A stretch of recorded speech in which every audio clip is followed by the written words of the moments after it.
The following is a conversation with Andrew Huberman, his third time on this podcast. He's a brilliant neuroscientist at Stanford University and the host of one of the best, if you ask me, health and science podcasts in the world called Huberman Lab Podcast. Check him out on Instagram, Twitter, and YouTube. Most importantly, Andrew is a great human being and has quickly become a great friend. This is the Lex Friedman Podcast. To support it, please check out our sponsors in the description. And now, dear friends, here's Andrew Huberman. We meet again, my friend. We should talk on each other's podcast once a year. I think we should make a deal. I was just talking to the guys. There's a show called Louis. I don't know if you know it. And Louis CK? Yeah, with Louis CK. And there's this thing called Bang Bang, which people that are probably watching know exactly what I'm talking about. It's this worst possible thing you can do in terms of meals, which is you go to a restaurant, do a full meal, and then you go to another restaurant and do a full meal. And you exactly brutal. So they go Mexican, Italian, sushi, pizza, barbecue, IHOP. That one is disgusting. This kind of thing reminds me of the joy of food. Last time we were hanging out, we went to see Joe do comedy, and then we went to eat Russian food. Yeah. And it was a particularly fun experience to go to a Russian restaurant. I was the only person there that didn't speak Russian. Yeah. And eat Russian food with you. And because I felt walking in, they trusted you. They didn't trust me. Yeah, the funny thing about the people there, they were talking to you in Russian, and then they refused to sort of switch to English, even though they understood you speak no Russian. This is Russian House in Austin, by the way. Anyway, by way of question, what's the worst or the best, depending on your perspective, cheap meal? Let's call it a pigging out meal, but it could be a cheap meal that you've ever had or you want to have that's like on the bucket list or something that's in the past, like where you did something like a Bang Bang, which is like, you're talking about multiple thousands of calories that you just feel horrible about yourself, but you still keep eating because it's delicious, but also great company. Something about the atmosphere is just right. Screw the diet, screw all the things, are just like you should be doing, but just throw it all out the window. I've done that. Several times. Yeah, I don't do this anymore, but the entire time I was a postdoc, so 5 years, and the entire time I was a pre-tenured professor, so 5 years. So I basically followed the Tim Ferriss slow carb diet, which is, people can look it up, but it worked really well. It was basically some, like good animal proteins, fish and meat and things like Why that. Slow carb? Because slow carb is like low glycemic stuff is it, mostly lentils and beans and things and vegetables. No dairy, no. Anyway, but then one pasta day in there. Sorry to interrupt. No pasta. So it wasn't low carb, but it was low glycemic carb, and I did that, and it worked terrifically well just for energy levels because I want to be able to train and work. And then one day a week, you're supposed to go full cheat day. And so I would do what used to be 12 hours, but then it became 24. You start to redefine what the day is. Yeah. And that was when Costello was pretty young, and we would do it together. So I would get pizzas and croissants and donuts, and I would just do the full thing. And by the end of the day, you don't want to look at an item of food. You're just repulsed by food. The only modification I made was the next day I would fast completely, just to avoid the gastric distress of eating anything. And so I would do them on Sundays, and then Mondays I'd fast all day. And then by Tuesday, I felt pretty good again. But Sunday and Monday, or you just feel like you're sliding down the slope of just blood sugar disaster. Terrible idea or a good idea? At the time, I enjoyed it. I love donuts, croissants, all that kind of stuff. What's interesting is after stopping that whole protocol, now I just try and eat well each day. Yeah, it's really a protocol. Now I do a pseudo intermittent fasting. I'm not really strict, but I'll start at eating around 11, eat my first meal around 11. I usually train in the morning, eat my last bite of food somewhere around 8 or 9. And I'm not super strict. I might have some berries or something late at night. 3 meals, 2 meals? Two meals. And then maybe a little bit of snacking on some nuts or something in the middle. Ever fast? 24 hours? Never done a long fast, except when I was doing the cheat days. And then, and actually there were a couple different ways to do cheat days that were fun. Like if you were in a new city, you could try all the restaurants that you wanted.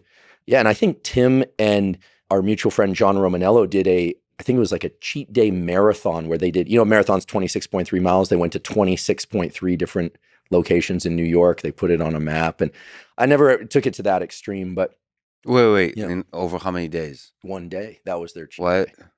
Just because they were, Just a little bit of something at each place? Yeah, exactly. I mean, there are things that guys do in their 30s that you just shouldn't do in your 40s. I can say that because I'm in my 40s. Yeah. And now I just try and eat well most days. And what's interesting is about 12 to 14 months ago, I completely lost all appetite for sweets. I don't know what happened. I still love savory food, so meat and butter and cheese, and I love vegetables too. I love fruit also, but lost all appetite. So if you put a donut in front of me or ice cream or something it's almost aversive to me, and I don't know what happened. I don't know what changed. There's probably a scientific explanation. Sure. It has to do maybe Neuron with habit. loss, dementia.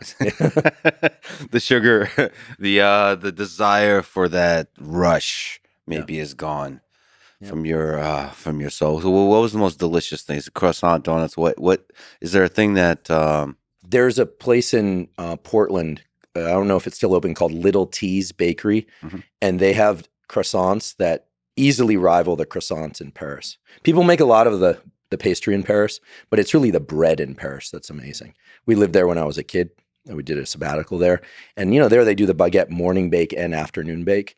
And there's nothing like the bread in Paris or the people, But if you're in the Pacific Northwest, you can find amazing croissants there.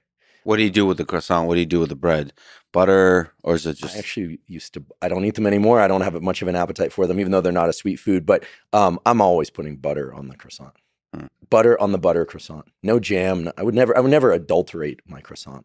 I have to actually be honest about this because people talk about steak and they talk about bread with the butter. I feel like butter is cheating. I feel like you're disrespecting the fundamental food by adding butter, because butter, it's like a elite version of ketchup. Well, there we diverge, because for me, bread is just a vehicle for butter. A cracker is just a vehicle for cheese. Oh, so that's just the cracker and the bread is just texture. It's just that people look at you funny if you just eat the butter straight, which occasionally I do. I got it. But so I put a little piece of bread underneath it, not because I'm low carb, strictly low carb, but just because otherwise you get some funny looks. That's like pasta is a vehicle for pasta sauce. It's interesting, but like Indian non-bread, you have the bread. I've had a lot of soul searching on which part of Indian brings me so much joy. Is it the bread, or is it all the sauces that come with the bread? Well, there we diverge again, because for whatever reason, and no disrespect to anyone, but Indian food doesn't appeal to me. Well, you're a lucky man, because the number of calories in that food, it sneaks like non-bread. I don't know how non-bread is made, but I think it's just soaked in oil, and it just very intensely, like the density of calories is very, very high. For me, barbecue, I would say, is probably That's good. Anytime I'm in Austin, I start thinking about barbecue. I do love meat. My dad's Argentine. I mean, I love steak. I love meat. I mean, in Argentina, chorizo sausage is an appetizer before you have steak. So it's meat on top of meat. And it's not just the men, right? Yeah. You see women, sometimes very petite women, eating steaks that are bigger than their skull size. Slowly. They eat very slowly there. And they all eat dessert too, which is interesting. And they generally do this sort of one meal per day, and do that kind of reflexively. That's how I think about it, because I often eat one meal a day, especially when I'm traveling. It feels like a cheap meal because it gives you a bit of more freedom to just lose yourself in the quantity of the food. I did the 3-day fast, and I ate chicken breast, like literally chicken breast with nothing else, just grilled. And it was the most delicious piece of meat I've ever eaten. And that gives you, the problem is when you fast for 3 days, you really can't pig out. You really shouldn't. Well, your stomach will shrink in size already. Your gut microbiome is almost completely depleted by fasting. A lot of people think, cleanses and fasts are great for the microbiome. They quash your microbiome. However, when you start eating again, the microbiome comes back better than it was before your fast. For people who don't know, Sergey and Todd are on the call. They're kind of pulling stuff up. They just pulled up Phelps with I forget how many calories he was eating, 10,000. You know what's interesting? There's some cool physiology around this. The reason he needed to eat so much is not that he was burning that many calories in pure movement. It's that when you do exercise in water, even if it's warm water, the heat transfer in water is greater. So you burn far more calories. And again, here I'm admittedly lifting that from knowledge that was passed on to me by Tim Ferriss that I didn't. But I checked it out and it's absolutely true. So if you exercise in water, even if it's not really cold water, your caloric needs go way up, which is why you get out of the pool and you're often really hungry. And for fans of the Human Lab podcast, and if you're not a fan, what are you doing with your life? You would probably chuckle at the fact that Andrew just cited his sources even on that statement, because you're so good at. I don't know how your memory works, but the only person whose memory is better than Joe Rogan is yours. But my colleagues joke, you know, PubMed sort of scrolls through my mind. Also in science, as you know, attribution is so baked into what we do. And I think that it's interesting because now spending a lot of time on social media, attribution is not as common. And but in academia, you learn really early on that if you give a talk about your data and you cite all these amazing sources, all it does is make you look better, right? Yeah. Whereas in social media and elsewhere in the business sector, it's almost like citing other people. People feel as if it's going to take away some of the credit. All it does is place you in the company of people that do really nice work. So I have genuine and tremendous respect for Tim. He's been about 10 years ahead on a huge number of health-related things and other things. An extremely kind person, very thoughtful person. So it's also just a pleasure to shine light on other people. Right? Yeah. Well, I actually, to push back, I know there's a culture of if you write a paper, standing on the shoulders of giants is a powerful thing. But there's also a culture of not giving credit to the strongest idea in your paper and instead say it's kind of, or imply that it's original. There is a culture of kind of not celebrating others. I think people get most competitive in all walks of life, but especially in science when the closer they get in exactly the thing they work on. And so there's this dance, there's a few researchers in each of the individual little things that you work on. If you're studying a particular kind of ant, that other asshole that also is studying that particular ant.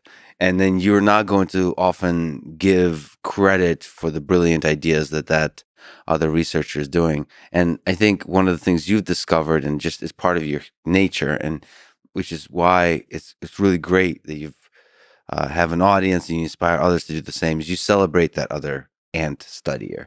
It's great, and everybody wins. It raises all boats. But that initial instinct to be like, what is it in Borat? Like my neighbor gets a toaster, I get a bigger toaster. Yeah, that mindset. It's not that I'm not competitive in certain domains, but I get great pleasure from sharing things that I find. And I think that, at the end of the day, you're as strong as your community, and you can build a wonderful community just by pointing out things that you love. Like these are all just loves. I see a paper and I love it. Only rarely do I think, I wish we had done that. I usually think, fantastic, now I can just focus on something else because they checked off that box. And by the way, you mentioned PubMed and barbecue. I should mention that I got a chance to hang out with Rick Rubin thanks to you. He's a friend of yours, and you made the connection. That was a huge gift to my spirit, I guess. He's a truly, truly special human being. And there's a lot I could say about why he's a special human being. I'd love to learn how you met him. But I should also just mention on the PubMed thing, it was so interesting talking to him about music. And both on the podcast and privately, and just listening to music together, because when you mention a song, he does this thing where he like closes his eyes and he finds that song in the album that we're talking about, and he steps through the album. You could see the brain like stepping through individual songs to find that song in the album, and there's that kind of lookup process, and then he puts himself mentally in that space of like, okay, this is, whatever the album is, and not just the ones he produced, but all of it. He's an encyclopedia of music. And it's so interesting. It also, the thing I really love about him is something like a calmness that radiates from him, that it's okay to close your eyes and place yourself in the place where that album was recorded, in the feeling of that album, and like that silence. Let's go there. Let's go there together.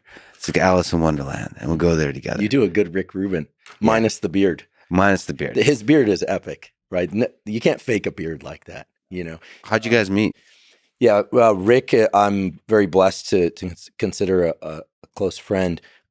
Rick and I got introduced through a common friend during the pandemic, and we started doing some FaceTime together and just talking about things related to science and health. And I'm not a musician. I have no musical ability or talent. I have a good ability to memorize lyrics, and I love lyrics, and I love poetry. Mm-hmm. So I asked him a lot of questions about musicians that I happen to love that he's worked with and knows. And so he would give me stories about musicians, and I would talk to him about health. And then eventually we formed a friendship where we would talk about any number of different topics in life. And then we started spending time together in person when he was in town or nearby. And as you now know, Rick, in addition to all his incredible accomplishments, has an incredible understanding of how to get the brain and body into state, mm-hmm. right? And as you pointed out, he's willing to do the things that allow him to help these incredible artists get into the best state to do their craft. And so if he needs to sit there and be quiet with his eyes closed for a minute or two or more, he'll do that. He has routines to allow himself to get into state. And it's really inspired me to think about states of mind as something that, we'd all love to just flip the switch and say we're focused or we're creative, but to actually ratchet through the challenging steps in order to do that and to figure out what one needs to do on a regular basis to get into a proper state. It's not just going to come from a cup of coffee, a lamp of a particular wavelength or something. It's going to be those things, but it's also going to be really teaching oneself how to get into proper state. Yeah, you did an episode on hypnosis. Do you think it's a kind of self-hypnosis? Yes, I do. Because hypnosis is you limit the context, you're very alert, and you're very calm. And he has a number of these different practices, and so we would talk about those. And then we also have enjoyed a lot of discussions about deep neuroscience. In fact, I introduced Rick to a friend of mine who's a neurosurgeon and neuroscientist, and they've become friendly. Rick is one of these people that he sort of defies definition. Incredibly kind, incredibly private person too. So, I'm being respectful of that. But, and then of course, he's a fan of your podcast. And so when I learned that, it just made natural sense to introduce you. And I know he really enjoyed meeting you. And we talk about you a lot. And of course, in a positive light. I think his dedication to getting into these states of mind and his willingness to do that has completely transformed my routines around life. Like, for instance, before doing a very long podcast recording, the solo ones, which often take me several hours or more, 6 hours to record, sometimes more, sometimes less, I realized that there's a certain brain state associated with that. So I have to really limit the kind of interactions I have for the 2 hours before. I actually walk and talk out loud through my neighborhood. People think I'm crazy, but I live in a neighborhood where there are a lot of crazy creatives anyway. So saying you're not crazy? Well, at least not institutionally defined as crazy yet. But getting into state of mind is something that we'd all just imagine we flip the switch. But Rick really convinced me you have to do the work to do the work. Can you maybe linger on that, elucidate a little bit more your process of how you get in that space? That's really interesting because I have to admit, I do everything last minute before a podcast. I don't know, there's a lot of anxiety because whatever, if I have to pack, if I have to set up stuff, you were luckily you showed up a few minutes later. Which for an academic is right on time. Right on time. But the stress is immense. And on top of that, you look at a situation with Rick Rubin, I had to set up microphones in front of him. And just that stress, the anxiety. He knows a lot about microphones. What did he say, which I really loved? He's like, how close do you like the microphone to be? It's like that's a very Rick Rubin kind of thing, right? That the details really matter. Yeah. The details really matter right down to your relationship to the microphone, right? Yeah. Distance and whether or not it brings out the timbre in your voice. But of course, that's what he does. He produces music. But he also said he is the professional. He said, how close do you like it to be? And he said it with a gentleness where I had an existential crisis where I don't know. He gave me so much wow, like he made me feel like an artist, like that the microphone distance is a decision you're supposed to make. Well, I have to say, and this has actually come up in some of our conversations about you. I mean, you are an artist. And actually, Joe Rogan, once I heard him talking about podcasting and the fact that he's always trying to get better at it, and he described podcasting at one moment as an art, right? And it's a certain medium of communication, and there's a cadence and a rhythm that when it's working, it really can facilitate the transfer of information. When it's not, it doesn't. I mean, obviously, Joe, just being himself, has tapped into that cadence that allows, and it's made so many people excited to hear him talk. Well, in his case and in general, I think part of the art is refusing the world as you get a bigger audience, change who you are. There's one quote that I've seen out there where he says, I'm like talking about himself, he says, I'm like the fish that got through the net. There's no stage version of me, right? Yeah. How he is in person is how he is, out in the world. And of course, there's nuance to his life, right? And his different relationships, of course. But it's true. I mean, we've had the great fortune of spending time with him out away from the microphones, so to speak. Joe is Joe. So can you speak to that process? You mentioned the walking and the talking to yourself, because that's fascinating. Yeah. I try and do a couple of things. First of all, when I was a kid, I had a little bit of a grunting tic. When I was 5 or 6, I would feel this buildup of tension in my throat, and I would do this grunting tic. If I get very tired, I start to do it still. We actually know that this is related to these basal ganglia circuits for go, no go. You've got an accelerator and a brake, basically, in your neural circuitry. And kids with Tourette's and OCD, the brake doesn't work quite as well. And so one thing that happens is if I wake up in the morning, and especially if I'm well rested, if I'm not well rested, I do a hypnosis or yoga nidra in order to recover my sleep. That works really well. But then once I'm into the process of preparing the podcast, I've already gone through my notes. I know what I want to say more or less in a kind of general contour. And then I take a walk, and I try to, so no phone with me, and I try to assess whether or not my energy is too high or too low for podcasting. Mm-hmm. Because when you podcast, as you know, you have to punch out a lot of material, but then there's times when you really need to slow down and emphasize and articulate. And so what I do, I've never revealed this. What I do actually is I will recite the lyrics of songs for about 10 minutes, songs I love, while I walk out loud. It calms you and focuses you. What does it do for you? I think it gets my vocal cords warmed up, and it also... Do you sing or speak them? I often sing them. And fortunately, nobody hears. And as I do this, I start to evaluate whether or not I'm straining to get the words out, or whether or not I'm straining to make them slow enough so that I can articulate them. So there are days when I have so much energy that I'm trying to speak faster than I should in order to articulate properly. There are other days when I'm tired and I can't sort of keep up with my thoughts. And so what I try and do is assess that and then adjust the transmission, the RPM, so to speak. For instance, I can speak very quickly and then I can slow down. So I can change the cadence of my voice. And when you teach in the classroom, you learn, as you know, because you're an excellent teacher, I've watched your lectures in the classroom. As you teach in the classroom, when you want to slow down, every teacher knows you turn to the whiteboard or chalkboard and you start writing, right? It gives you a break. And then you turn around and you fire back the kind of machine gun fire of information, and then you slow down or you underline something. When you podcast, you don't have that opportunity, right? There are no visuals in my podcast. So what I try and do is always get my voice warmed up and make sure that I'm thinking and speaking at approximately the same rate. And then I also do this thing of I put my vision into panoramic vision when I walk, which is very calming. And then I actually start to remind myself of the purpose of podcasting. This sounds very mission statement-y, but you asked what I do. Yeah. I remind myself first and foremost that what I want to communicate, what I want to come through is the beauty and utility of biology.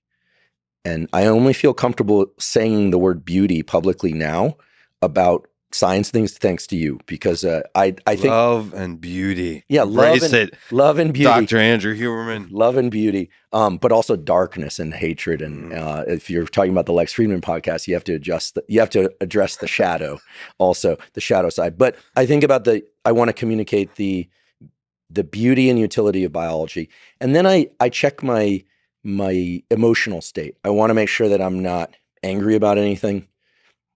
And certainly if I am, that I'm going to set it aside for the podcast, because that's not a place for my whatever I might be dealing with.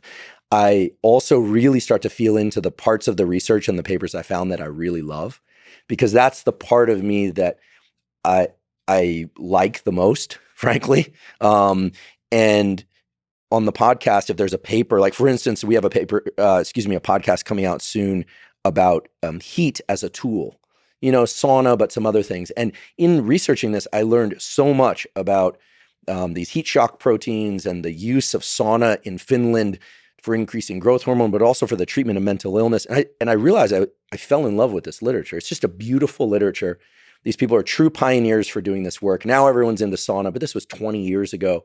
The way the experiments were done were amazing, with all these Finnish people with thermocouples up their rectum to measure temperature, swimming in pools. It's hilarious and great. And so I start to think about it, and I think, I just start to really access my love of the work. And then when we finally sit down, meaning my producer Rob and I, and record, I just sort of want to just bask in sharing it. Just like the little version of me when I was 6 or 7, I used to spend all weekend reading the encyclopedia, Guinness Book of World Records, making my mother drive me places to introduce me to, I had this obsession with trapping animals when I was a kid, meet these people. And then on Monday, I would insist on giving a lecture in class, just as a little kid. So that's basically what it is. I just try and access that childlike energy.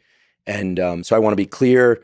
The goal is always to make the information interesting, clear, and actionable. And if it's also surprising, then that's a bonus. But that's basically the process. But yeah, I'm singing and talking and getting into state. And I used to feel very sheepish about sharing any of this. It's the first time I've ever shared it out loud. But Rick was the one who encouraged me to find a process that works and continue to develop that process and not let anything get near that process. People in my personal life know this. And when it's time, it's like, I don't care what else is going on. I'm moving into that brain state. And there's probably a process like that for anything that you do in life that you take seriously. So the people that have perfected this is athletes. Like if Olympic level athletes, they have to have a process like this. And I think Tiger Woods actually was taught self-hypnosis quite young, and used self-hypnosis often during his tournaments, sometimes to great success and other times less so. Is there other places in life that you use kind of a protocol, like a mental protocol to get ready? Many of the best areas of life are their own form of hypnosis, right? True. You know that you're in hypnosis if, for instance, you're in a movie and something happens and you feel the emotional lift without being self-conscious about it. Yes, I think that one thing that we've tried to do in our house is around meal times to try and set a state that food isn't just something that we just throw down our throats. And I'm fortunate that, my partner cooks really well. And so I try and give her the space to do that. And that's a whole thing of her getting into state. And then for the cooking, the preparation of all I can just see it. I just see the way she approaches the whole thing and the pleasure in serving it. And I'm an eater, not a cooker. But both are important roles. You could be a very good eater. Like there's something about, is there anything better in this world than that feeling, especially if it's a family, getting around a table, just the warmth of that. I don't know, it's like the cold outside of the cruel world cannot touch you in this place that you return to. And if, did you grow up eating meals as a family? Yeah. Sit down, no television. No, well, I didn't really have television, period, outside of meals. So most of my time was spent, like a stray cat, outdoors, just running around, playing soccer. I imagine you in this like dirt or concrete lot between two very high-rise buildings, playing soccer. Yeah, in like athletic gear that you only see in Eastern Europe. You know how like you come to the States and people wear their athletic gear, and you go to Europe and you see, maybe it's the soccer culture, but you see athletic gear that you just don't see anywhere else. That's interesting. I grew up pretty poor, so first of all, I was always wearing my brother's, who's an older brother's clothes, and they were like old, like my favorite things were American things that I didn't understand. It would be like a Pepsi shirt or something, and it would just that was the gear, and it was like too large for me. But I thought I was the coolest person ever, just wearing this fancy like Kanye like type of fashion. Yeah, there's something about it. I feel like in Eastern Europe, they wear athletic gear where like the guys like zip up the collars. No, that's like fancy stuff. That's if okay. you like, those are the cool kids. I see. Like the cool soccer players, football players that like they were in a league of some kind, so they would get uniforms or they somehow. I always thought anyone who had anything nice had to do something really bad to get it. That was my view of the world, because I guess I didn't understand how it's possible to be rich, because most of us were surrounded by people who are poor, and that life was beautiful and simple. And it's like, why do you escape that life? But you still admire the cool. Like when we got McDonald's, it was like, what kind of world does this place come from? Like, who invented this? It's a fascinating view from a child's perspective of capitalism, essentially. Yeah, but the fact that you ate dinner together is really interesting. Yes. My parents divorced when I was an adolescent, so then there was a total fracture of any family structure. But prior to that, we ate dinner together every night. I was expected to know how to use my knife and fork, and it was like a very structured thing. I don't know if kids do that now. If I ever have kids, they're going to do that. And certainly, actually, on the way over here, I was like, I really want a lot of kids. I want like a whole litter. And I was thinking, if Lex has kids and I have kids, then we can like pit them against each other with jujitsu. Yeah, for sure. This is my chance at redemption. It's the long game. Soccer, right? They'll all want to be engineers or physicists. Yeah. They won't want to be biologists. But in all seriousness, I look forward to the day that our kids play together. Yeah, I think there's something. So the family dinner, the ritual of the family dinner, but also the special occasion dinners, where there's a little bit more preparation, a little bit more cooking, whether it's on the weekend or for some holiday. In Russia, it was a thing that actually I find completely missing for the most part. In America, is there was neighbors. There was you broke the walls between families much more commonly. Like there would be kind of regular characters, like a sitcom almost. If you watch a sitcom, it's never just the family. There's always like other characters that just bursting in the door. I'm gonna start doing that here just to make you feel at home. Just start showing up at your studio. I know where you live. So. I think people want to respect, Michael Malice lives next door to me, and I think people want to respect each other's privacy or something like that. And I think we all get super busy, and it's kind of work to do this dinner together, or if you see it as a thing that needs to be scheduled, it's work. We get busy. There's a lot of stuff going on, but if it's part of a ritual, a part of the culture, all of those walls get broken down, and then you realize that's later looking back, those are the things you miss. It's like that's what life is about. Like all the stupid stuff you're doing in terms of career or whatever, all the busy things, those don't matter. What matters. It's the people. And in academia, this changed in the last few years, of course. But one of the great joys was professors will stop by your office or your lab. Nobody set up an appointment. There's a guy when I was a professor in San Diego, a guy named Harvey Carton. He's a member of the National Academy. He's truly the world's expert in the evolution of vision and evolution of brains generally. And he would show up in my lab, and he would just start talking to the students and postdocs. And a pure encyclopedia. And then at some point you'd say, "Hey, Harvey, I got to go," and you kick him out, right? Or this guy, he's a physicist, David Kleinfeld, who's same way. Actually, David Kleinfeld's an interesting one. A student of his went on to create the Beavis and Butthead cartoon, and one of them is David. He's a physics professor. Nice. Now people can look him up. And David's one of those guys who just walk into your office, you just sit down and you just start talking to you. And so there's a kind of a family feel. It's like Cheers or Seinfeld or one of those shows where somebody just walks in. And I think you and I both share a love of the community around things. And podcasting is a little bit more isolated. I should say for the guest episodes, the preparation is completely different because it's more conversational. And so there, I don't do any of this business of putting myself into state. I just try and make sure that the guest is taken care of. And I do list out the questions I'm going to ask before, but those, I actually really like the interview episodes far more than I like doing the solo ones.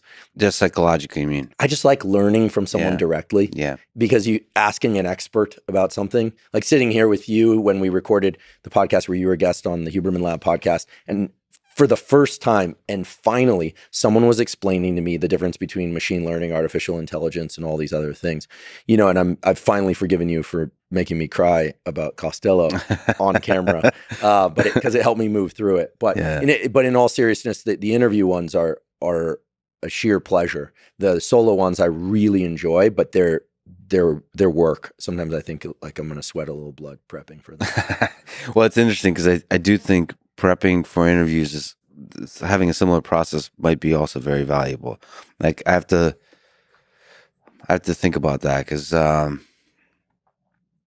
think when you do a conversation for several hours, especially when it's a high stakes one, so it's not like what you and I know, it's more like it's just chatting and so on. The world order isn't going to shift according to it. Although you never know. You never know. Knowing you, we'll probably be into some pretty controversial topics in a few minutes. You like to ride the edge more than I do. Boy. There are a number of topics that I just completely avoid. And my response to those is always that I have a lot of opinions about that, but not a lot to say.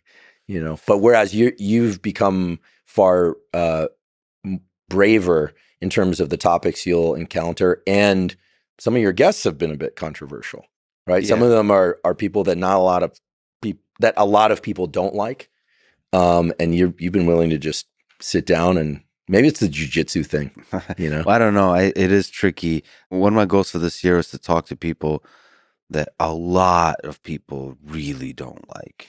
Are you going to share with us? And here I am. Well, people that are in prison, right? Major political leaders. I've been thinking a lot about how to talk to really difficult, controversial figures, but find together something with them that's deeply honest about their nature, about the ideas they have about the world, like reveal something real. And some people, you have to be very careful. Some people are very good at hiding the real inside them, even from themselves.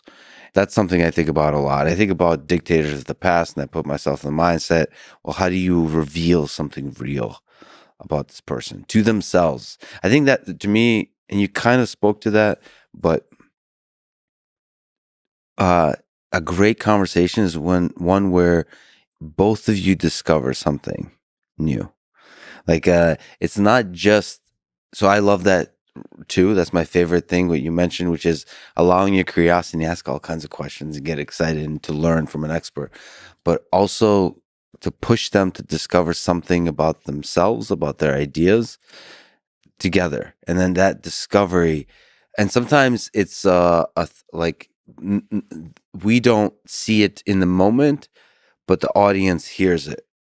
It's weird to say. Like I would compare it to when you're a musician, you're playing with other musicians, you lose yourself in the moment. Yeah, it's like it's working right. It's working, but you don't really see the big picture impact of what it's working right actually feels like. And that's where the audience could see that. Like if you talk to somebody evil,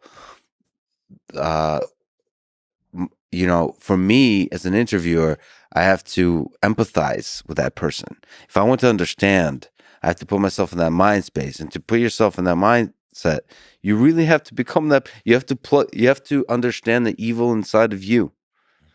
Like you can't just think if somebody's in power and has used that power to abuse others.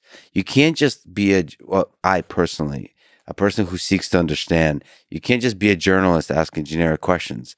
You have to put yourself in a place where you're somebody who's given a lot of power, and slowly you start to abuse that power. And what does that person become? Who are you? I have to plug myself into those moments in my life in the past where I've been angry at something, and where I've been cruel because I was angry in little ways. but then you magnify them at scale, and I have to go there, and that's very human. And then I have to look at another person from across the table from me and understand, well, you're there too. And then you had more opportunity to do truly cruel things. And then where, like, I have to plug myself into places where I've been or can imagine I can go, where I was cruel to others and was unaware of it. So I was in a mind space where I was thinking that I'm doing good and I was doing not good.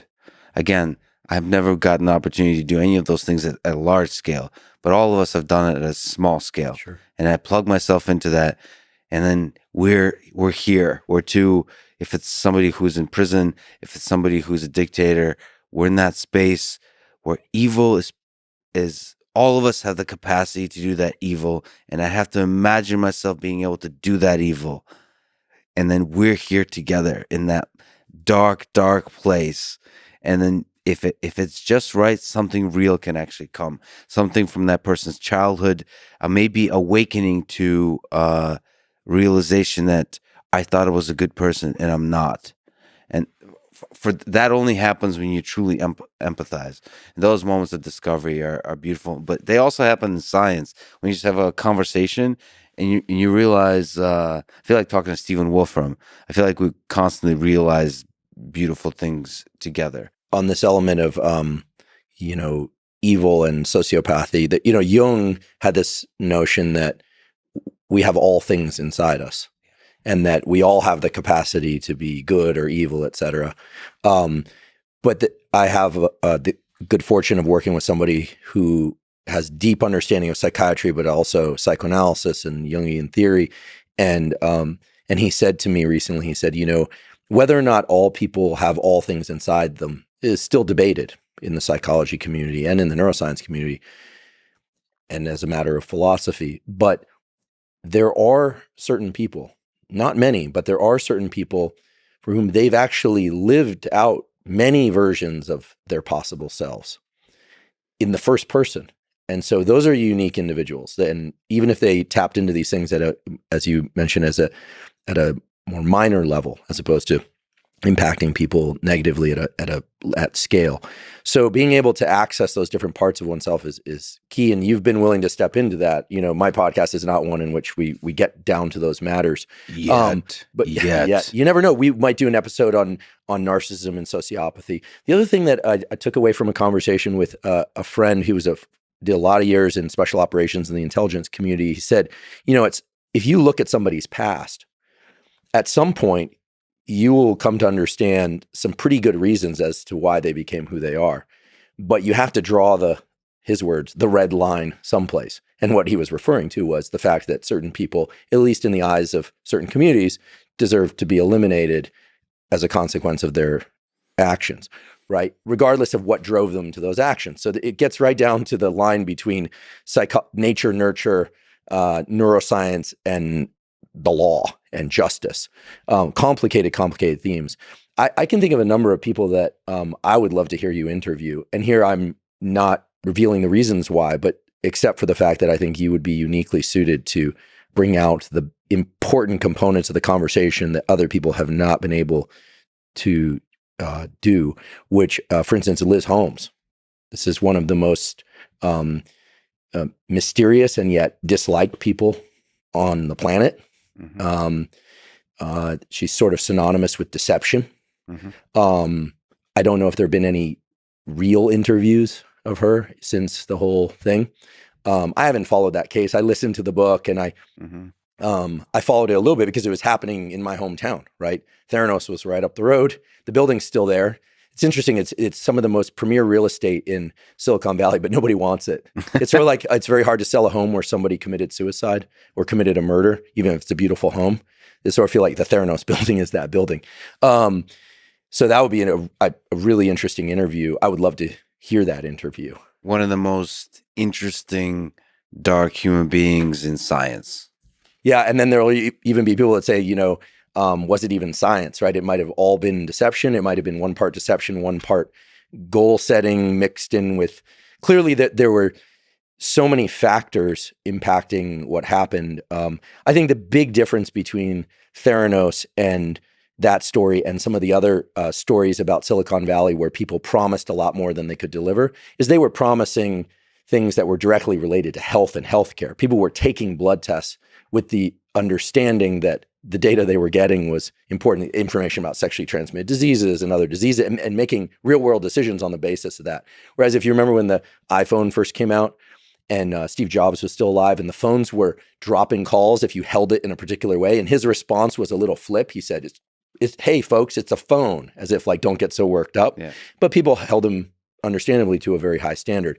You know, she would sort of, it seemed, and I don't know because I certainly wasn't there, seemed like she sort of adopted this idea that you could get it wrong a bunch of times before you get it right, except if the allegations are true. And I think she was found guilty, I believe, on a number of counts, that a number of the things that they were doing were impacting real world decision making. So Steve's point about the phone, it's just a phone. Well, it depends on the call. If you're calling 911, then it's not just a phone, right? But in the case of blood tests and disease, you know, that's serious. I think that the Theranos case was super interesting to me because of the number of people from major universities and from government that both trusted her and the number of people who did not trust her and yet either didn't speak up or no one listened to them. It was only in the forensic version of it that everyone said, oh yeah, I knew that she was lying, et cetera, et cetera. They were lying. There are multiple people involved in those lies, apparently. But I have a deep interest in the neuroscience of narcissism, sociopathy, and some of the darker aspects of the mind. So yeah, maybe someday maybe we'll do a podcast together. Yeah, it can be like in the kind of early '90s version of talk shows where we darken the lights and we do it together. You can use 100%. Your voice because your voice is much more sinister sounding than mine. Good cop, bad cop. Well, it'd be interesting from a scientific perspective of somebody who is a sociopath or a psychopath, how to reveal something real about them. I think that requires not just, well, I don't know what that requires. That requires the same skill that it takes to be a good therapist. Right. And some therapists won't work with sociopaths because they don't feel any progress can be made. Some therapists will work with sociopaths because for the wealthy ones, they often they want their money. I think most therapists are good and benevolent, but there's some that will do it just the same way lawyers will work with criminals knowing they're criminals, right? Oftentimes because they're criminals. There are certain domains of psychiatry that are more tractable than others, right? Borderlines are interesting, I should just mention, because they have this phenomenon of splitting. So in the world of psychology, the idea is that being neurotic is actually the goal. The idea that you could be feel something and then work a lot to overcome it, or have some sort of defense mechanism in place, but that's not destructive. That's actually a pretty healthy state to be in. It's provided it's not destructive. Psychotic is truly delusional thinking about reality. And the idea is that borderlines intermittently split between psychotic and neurotic. That's why it's called, there's beautiful work by Melanie Klein that describes this, which I'm just now kind of delving into. But, so the borderline is the person who is like, I love you, I love you, I love you, and then truly feels as if they hate you and you become the bad object. Borderlines are challenging for psychologists because of the splitting, right? Schizophrenics are challenging because of the detachment from reality. And narcissists are challenging because they're often so charming that even the therapists are charmed. I believe you mentioned Karl Deiseroth. We'll talk about him. Who's definitely not a narcissist. He's one of the more humble people, but he is brilliant. Thanks again to you. You've connected us. I had the pleasure of having a conversation with him. You had a conversation with him. I really enjoyed it on the podcast. You guys come from the same science, from the same place, maybe different journeys, fascinating and levels. We were postdocs together. Karl is truly the Michael Jordan, the Wayne Gretzky, 5 children, amazing marriage to it. Also an amazing scientist. His wife, Michelle Mongi's in our neurology department at Stanford. Incredible thinker, writer, very kind person, humble. Speaking of getting into state, sorry, Karl, I'm going to out you on this, but Karl, despite being at the highest levels of science and engineering and a practicing psychiatrist, his office is literally a coat closet with a small table lamp. When you meet with Karl, if you manage to meet with him, because he's very hard to get to, You walk in, you sit down as if you're going through some interrogation in some spy novel, and he'll ask you, what are you most excited about lately? And I've got 11 minutes or something. And that's a meeting with Carl. Yeah. Because he's that busy. But he doesn't have the office with the pictures of the kids and the thing and all that. All that is kept elsewhere. So in order to I asked him, why do you work in this office, right? You work on light and channels of light, things related to light of all things. Here you are in this dark room. And he said, well, this is what gets me into the state of mind to be able to do what I want to do. Very Rick Rubin-ish, in not at all the same person, but very similar in that he's figured out the physical space he needs in order to get into the optimal state to do the work that he needs to do in this lifetime. And it's very unusual, right? If I don't have a window, I kind of freak out. I can do it here for a while. We're in this black cube here, floating in space, of course. But I find that amazing that these people that are operating at this super high level are willing to actually deprive themselves of a lot of conditions. They're not sitting there with the secretary coming in offering them espresso every 5 minutes and things like that. No. That's New York neuroscience. The New York neuroscience mafia is kind of famous for having all the tickets to the opera and this and that, and they enjoy lifestyle a lot. The New York neuroscience. Oh, there is mafia. one. There definitely is one. They know who they are. They know who they are. For people who don't know, Andrew Huberman is from the West Coast, and now he's just starting wars with the neuroscience mafia. Well, they do amazing science. They think Yes. they love their lifestyle, and that's wonderful. But the culture is very different. Yeah. Carl, and I think Silicon Valley in general kind of prides itself on this kind of monk-like asceticism, right? So, But at the individual scale, be deliberate about controlling the environment. I think about that with the conversations too. I haven't been deliberate about that either in terms of controlling the space you're in. Visually, yes, black curtains, all those kinds of things. there is nothing like the Lex Friedman podcast studio. First of all, when you do them remotely, I always feel like I'm in a witness relocation program. Exactly. You only get the coordinates at the last moment. Yeah. And you always get the sense that there are people behind the walls that, are recording things. Well, there's something about creating a feeling. I have a sense that there's a robot over there. There's several throughout this place, and I think part of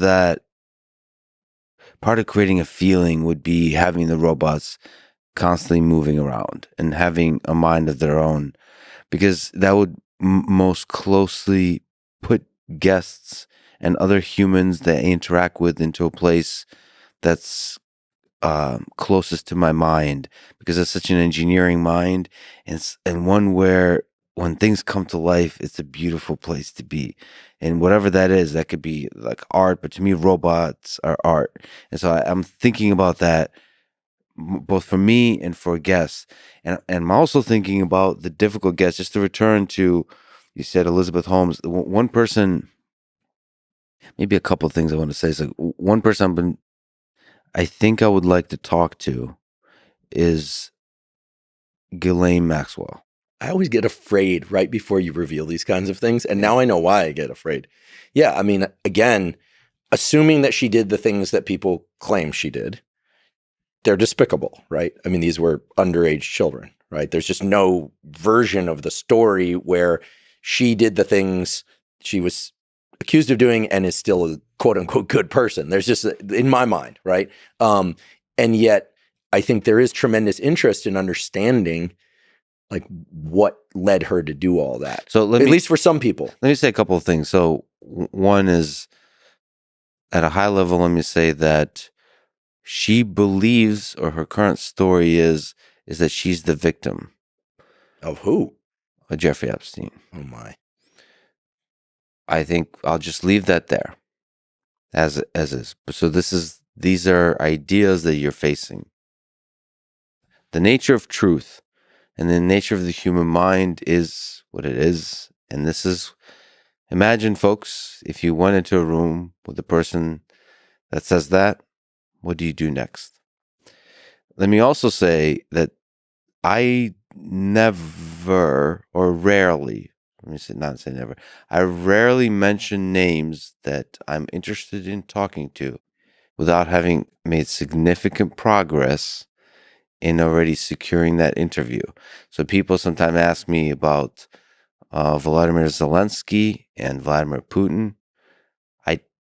do not bring them up lightly in terms of there being a path to an actual conversation. That said, something I regret, but I'm not sure I know what to do with it. But in the case of all the people I just mentioned, I haven't been preparing for those conversations.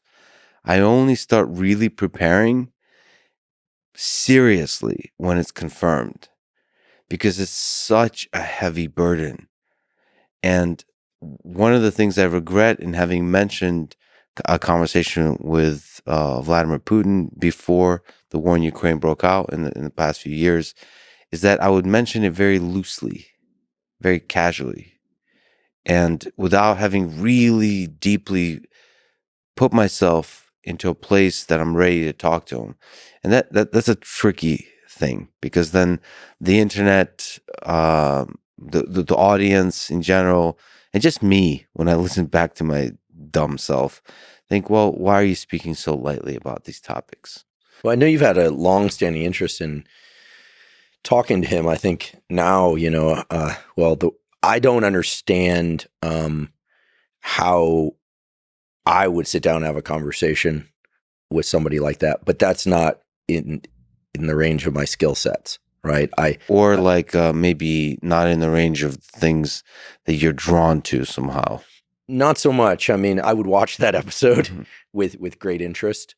Well, you did an episode recently with this guy who was a former cyber criminal turned stateside, right? I think he works for the government now. And there was a segment in there. Remind me his name? Brett Johnson. Brett Johnson. There was a segment in there where he talked about stealing a lifetime's worth of collected coins from some elderly woman, and this was everything she had. And then he openly admitted that he felt no remorse, which is the way he described it, is purely sociopathic. And then, of course, we learned that he grew up in a family where criminal behavior was very common. It was kind of embedded into his notions of what typical behaviors were. And I found myself somewhat conflicted, but also hung up on this idea that, he was, he had behaved as a sociopath, or in a sociopathic way. And it created an internal conflict, because he's a quite charming guest and his stories are terrific. Especially, I really enjoyed his discussions about how he would go out and do all these things out of a desire to please his girlfriend. So he was in service to other people despite being a sociopath. You could say he was in service to them as a way to extract. It gets very complicated. I think this is the reason I went into science, is that at some level, it's more about facts than it is opinions and judgments. And I don't know that I have the ability to suspend judgment over away from the kind of top level contours of my initial reaction to, if it's true, like the Ghislaine Maxwell's and the Liz Holmes and the other sociopaths, is one of just kind of revulsion and repulsion. But that could also reflect the fact that I'm not as, neurologically sophisticated as somebody that can spin all the plates of empathy, forgiveness, but also holding people accountable at the same time. That's work. That takes, if you think about it, that's 3 forebrain circuits having to work in parallel. That's the difference between chess or a game of Go and a game of checkers. I guess I'm playing checkers and you're playing chess. No, so 1 is actually holding in your mind, and 2 is the raw skill of conversation. You're very, just having listened to your interviews, you're very good at conversation, but the skill of conversation is really tricky. I'm not being self-deprecating. I'm being just objective. I'm not good at conversation. I'm working very hard at getting better at it. I'm speaking not about just podcasting. I'm speaking just normal life. I have anxiety from social interaction. Do you really?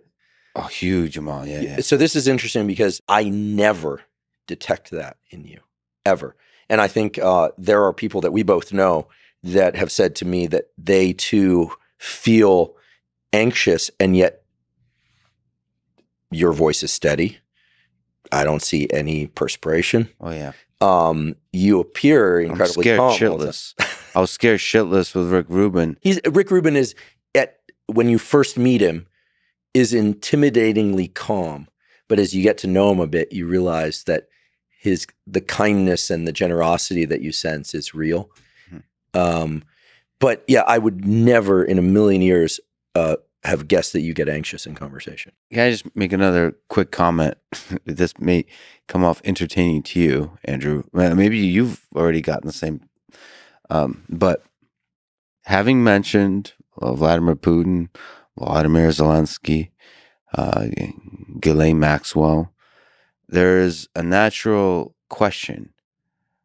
How does Lex have access to these people? Who does he work for? Like, how does he... Or who works for him? Who works for him? Right. What does he have on others? I ask when I look in the mirror, just somebody who kind of enjoys conspiracy theories, I want to ask the same question. Like, well, I usually ask in the following way, like, how the fuck am I so lucky? Like, who am I a robot being controlled by somebody else? Or like, how is this my life right now? What is happening? It really does feel like a simulation. So let me just speak to several things. First of all, I have no boss. I know of, nor am I controlled by any intelligence agencies of any nation.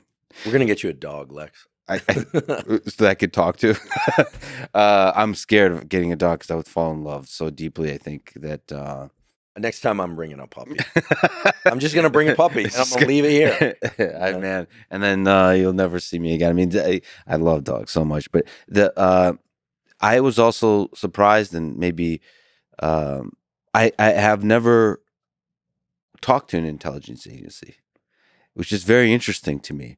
Like I that you're aware of, because they're very good at communicating with people. But I've been very suspicious on this exact point. That's the downside of kind of being an introvert, having anxiety about social interaction, but then having so much love thrown your way because we connect over podcasts. Podcasts have a powerful way of connecting people. So people come with you with love that I really love, I appreciate, but I wonder, like, exactly this question, like why is this person with a Russian accent talking to me and showing me so much love? Well, because sorry to interrupt you again, but it's what we do, and it's a sign of interest, by the way. Sometimes, yeah. I have a colleague at Stanford, and she said, interruption 75% of the time is a sign of real interest in what the person is saying, if nothing else. Well, you're very lovable. Well, but I mean, I learned about hedgehog in the fog from you. Yeah. When I learned, you're very lovable. People love you because you're lovable. I love love. Okay, so 100%, and especially here in Austin, Texas, people are so amazing. I go just hugs and just I love people. But do you want a family? Are you eventually 100%? I mean, I take what you said as a challenge in terms of having a family with kids. And they do jiu-jitsu and obviously defeat you and make you miserable for your failures as a father because you couldn't. You're gonna be a great dad. Build up an army of good jiu-jitsu people. But yes, I would love a family. I would love to have children. But I just want to finish that point because I'm nervous about it. I'm nervous about the way people perceive what you're seeing as a Forrest Gump type character, like who I am. I seem to be, and this is how like the world seems to work, is you try to be yourself, like you try to find yourself, that's maybe the better way to say it, and just be that, be kind to people, work your ass off, and say F you to anybody that wants to control you or to tell you what to do. Just be free, and then put love out there in the world, and doors open. This karma thing seems to work. How the hell am I friends with you now? How the hell did I get a chance to eat barbecue with Rick Rubin? Right? Like doors. You guys had barbecue. Yeah, I had barbecue. Nice. Right. Of course. He's from New York. Any New Yorker that I know has very high standards for food because bad restaurants don't last long in New York. And barbecue counts as. Oh yeah.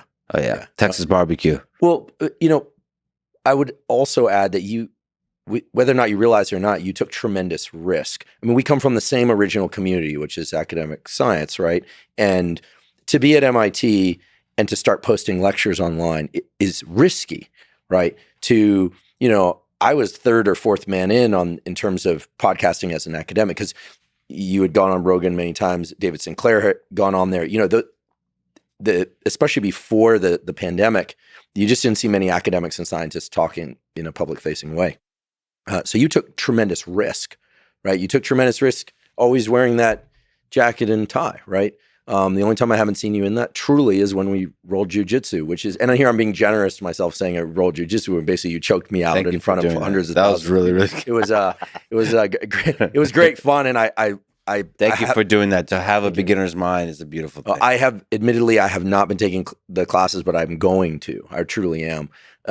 Especially there's a small chance I might find myself in Austin a bit more often in the near future.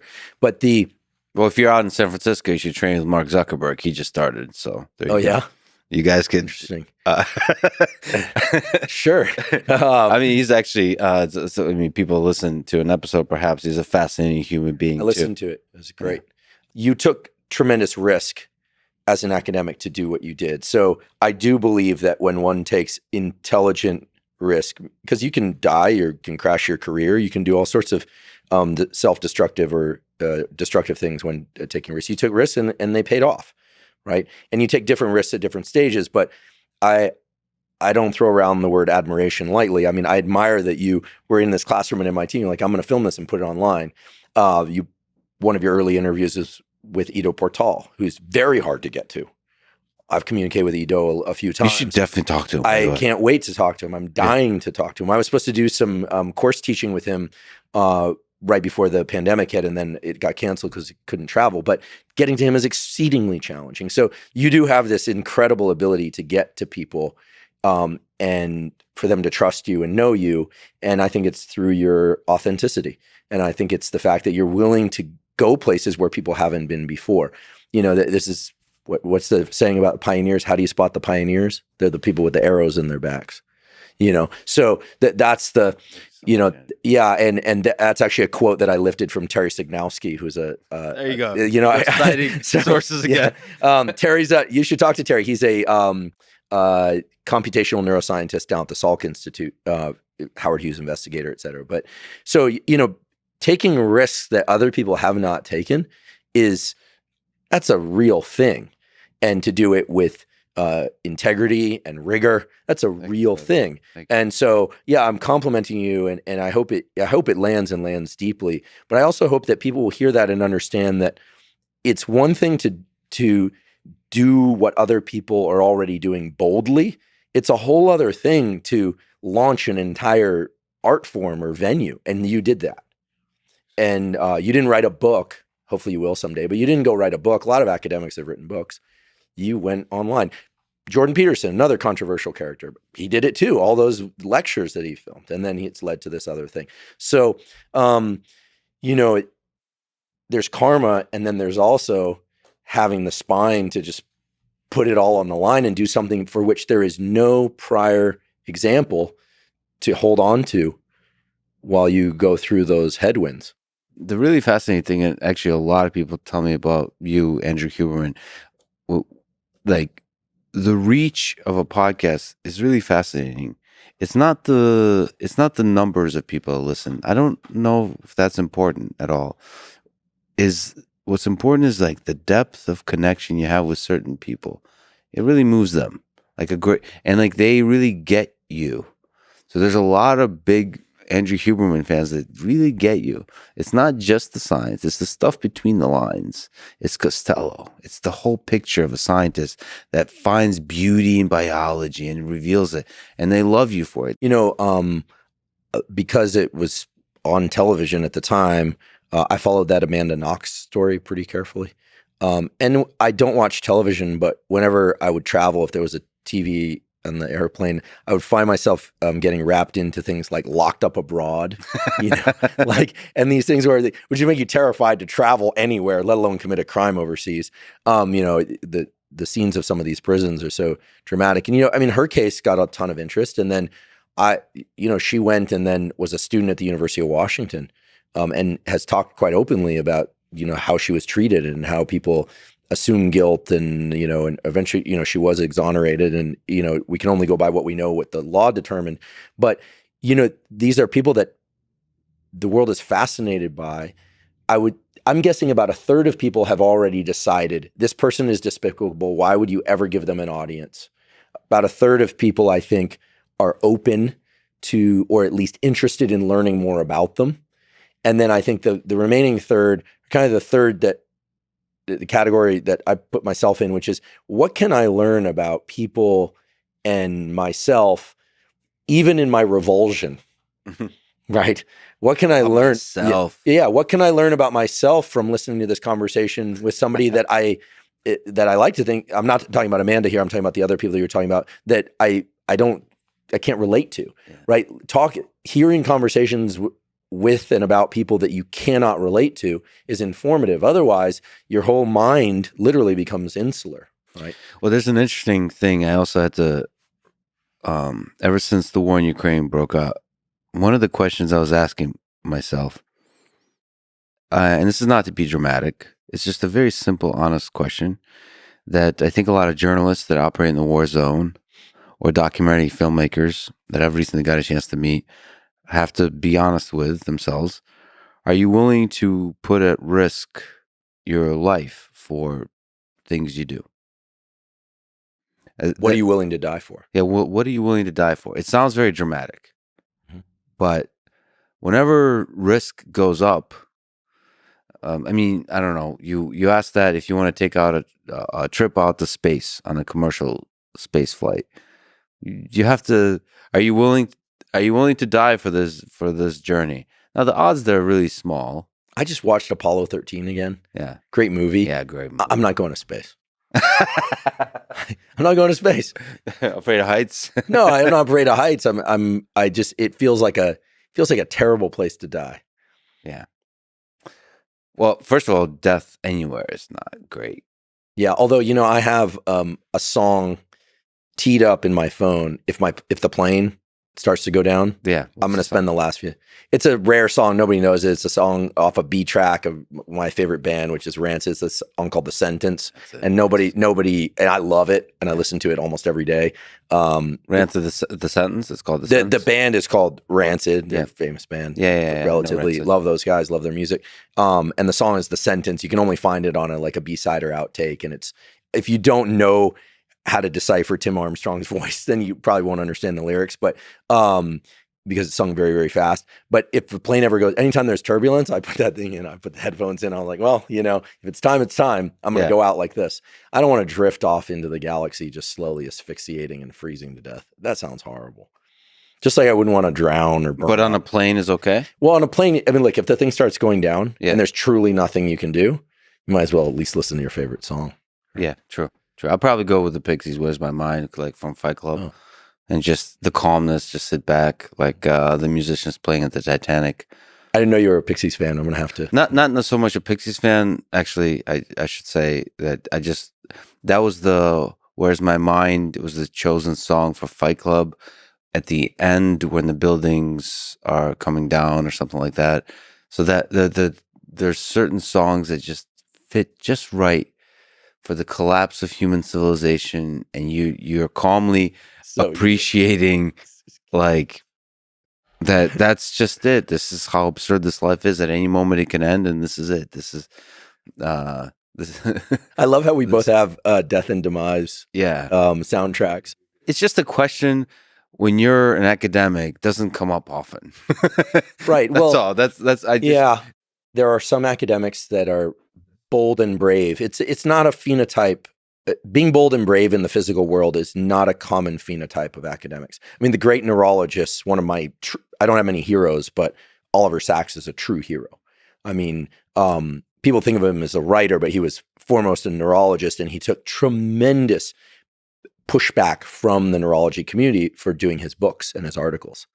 He has a great biography called On the Move. There's a wonderful documentary that just came out about him. He died in 2015. I'm actually a kind of a collector of his things.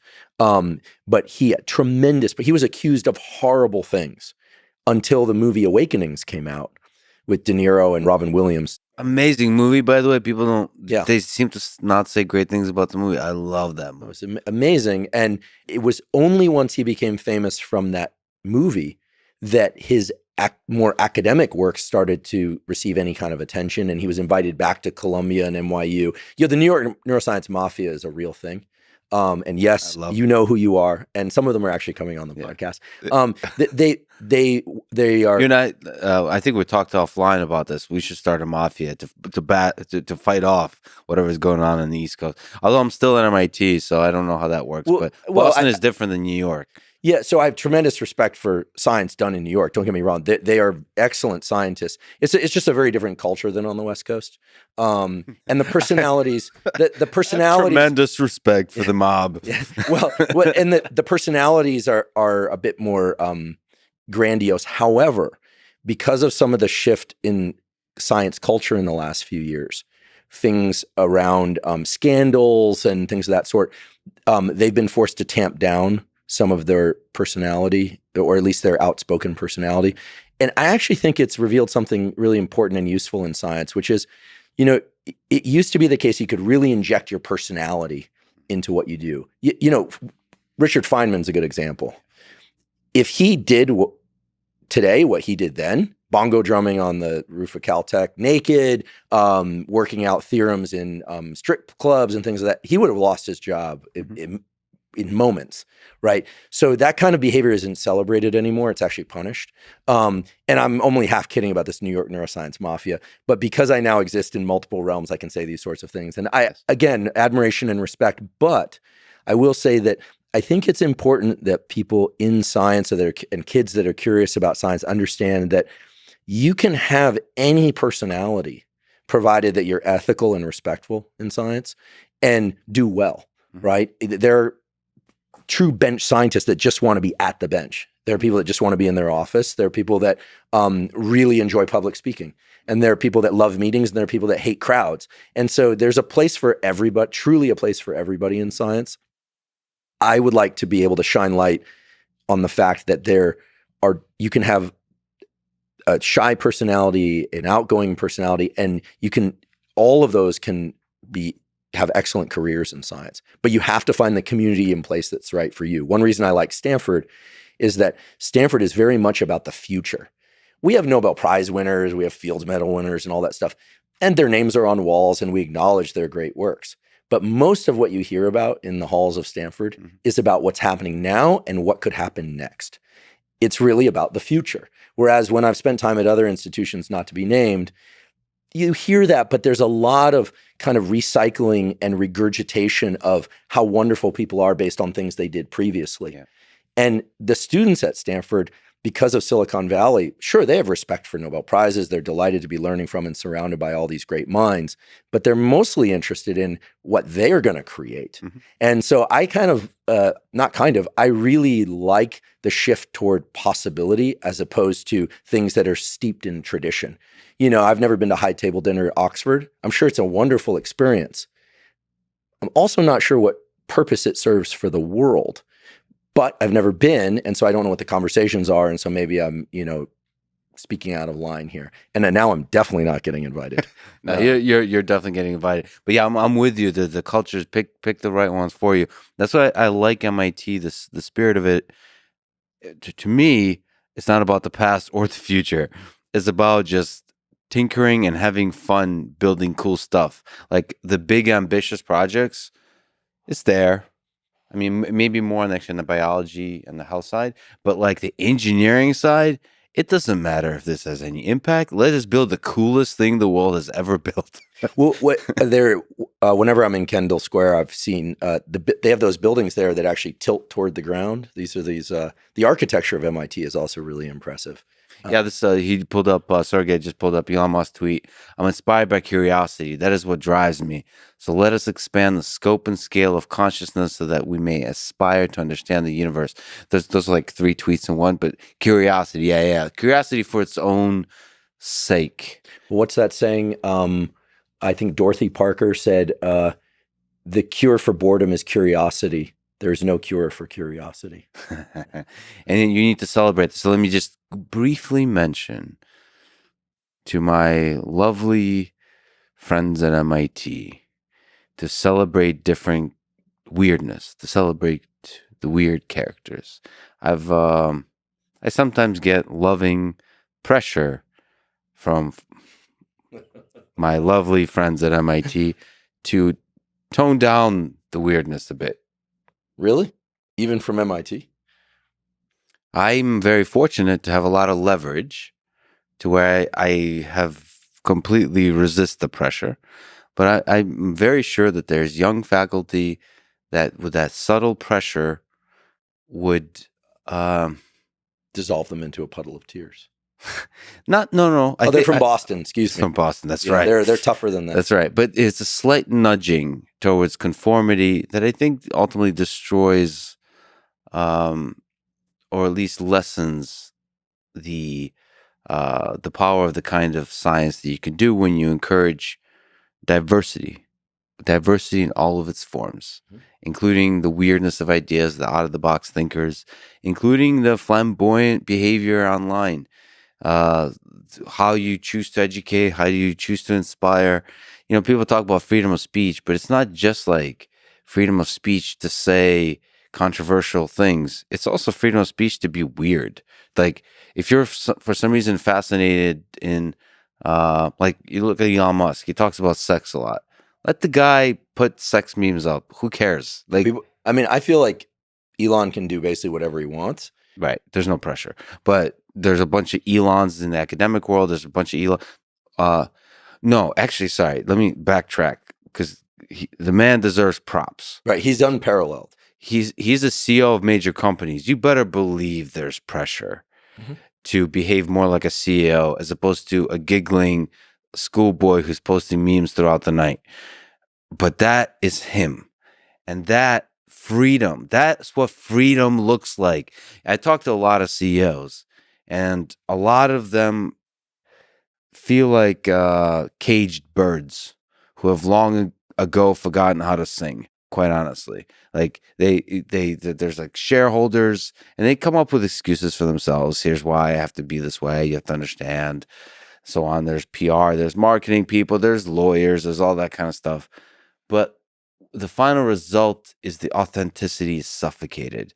The beautiful weirdness of a CEO, of a leader, of a creator, of a scientist, all that, that's all gone. Well, Steve Jobs wouldn't have kept his job in acting the way he did in his 20s and 30s in today's climate, but he probably would have updated his protocols, so to speak. A little bit, but maybe screaming at employees. I mean, these are anecdotes, right? I call them anecdata because people treat them as data, but they're really just anecdotes. We don't know. I wasn't there.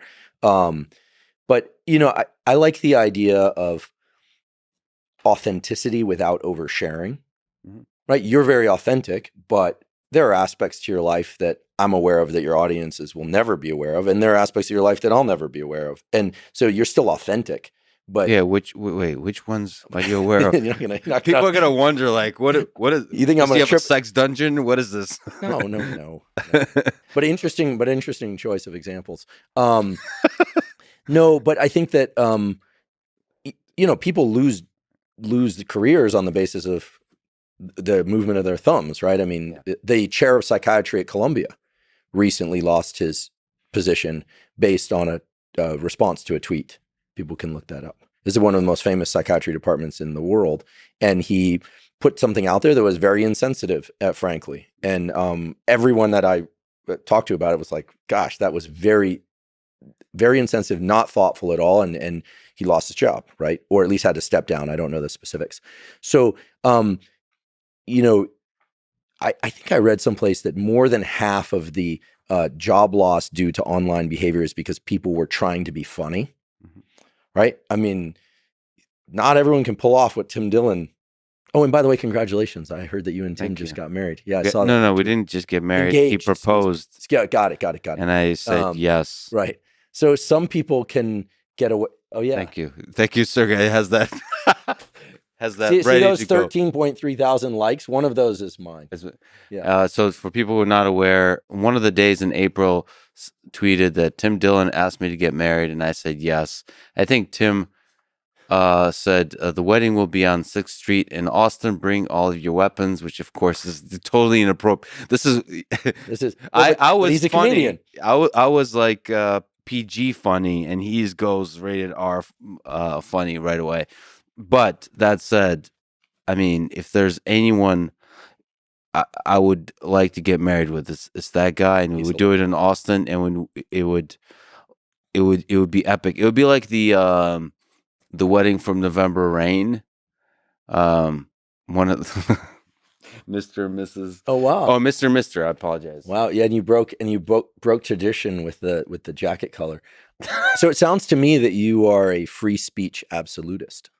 I think freedom is really important, and that includes letting people who are hateful, letting people who are controversial have a voice on platforms. But it becomes, I'm not sure what exactly to think, because I also treasure the quiet voices in the back of the room. And sometimes the assholes silence those voices, meaning by being loud and obnoxious and so on, it pushes away the thoughtful people. So I'm also a fan of creating communities. Like you should be able to let people kind of build a community that's positive, that's loving, or that's constantly trolling, or that's super hateful. All those communities should have a place in the world.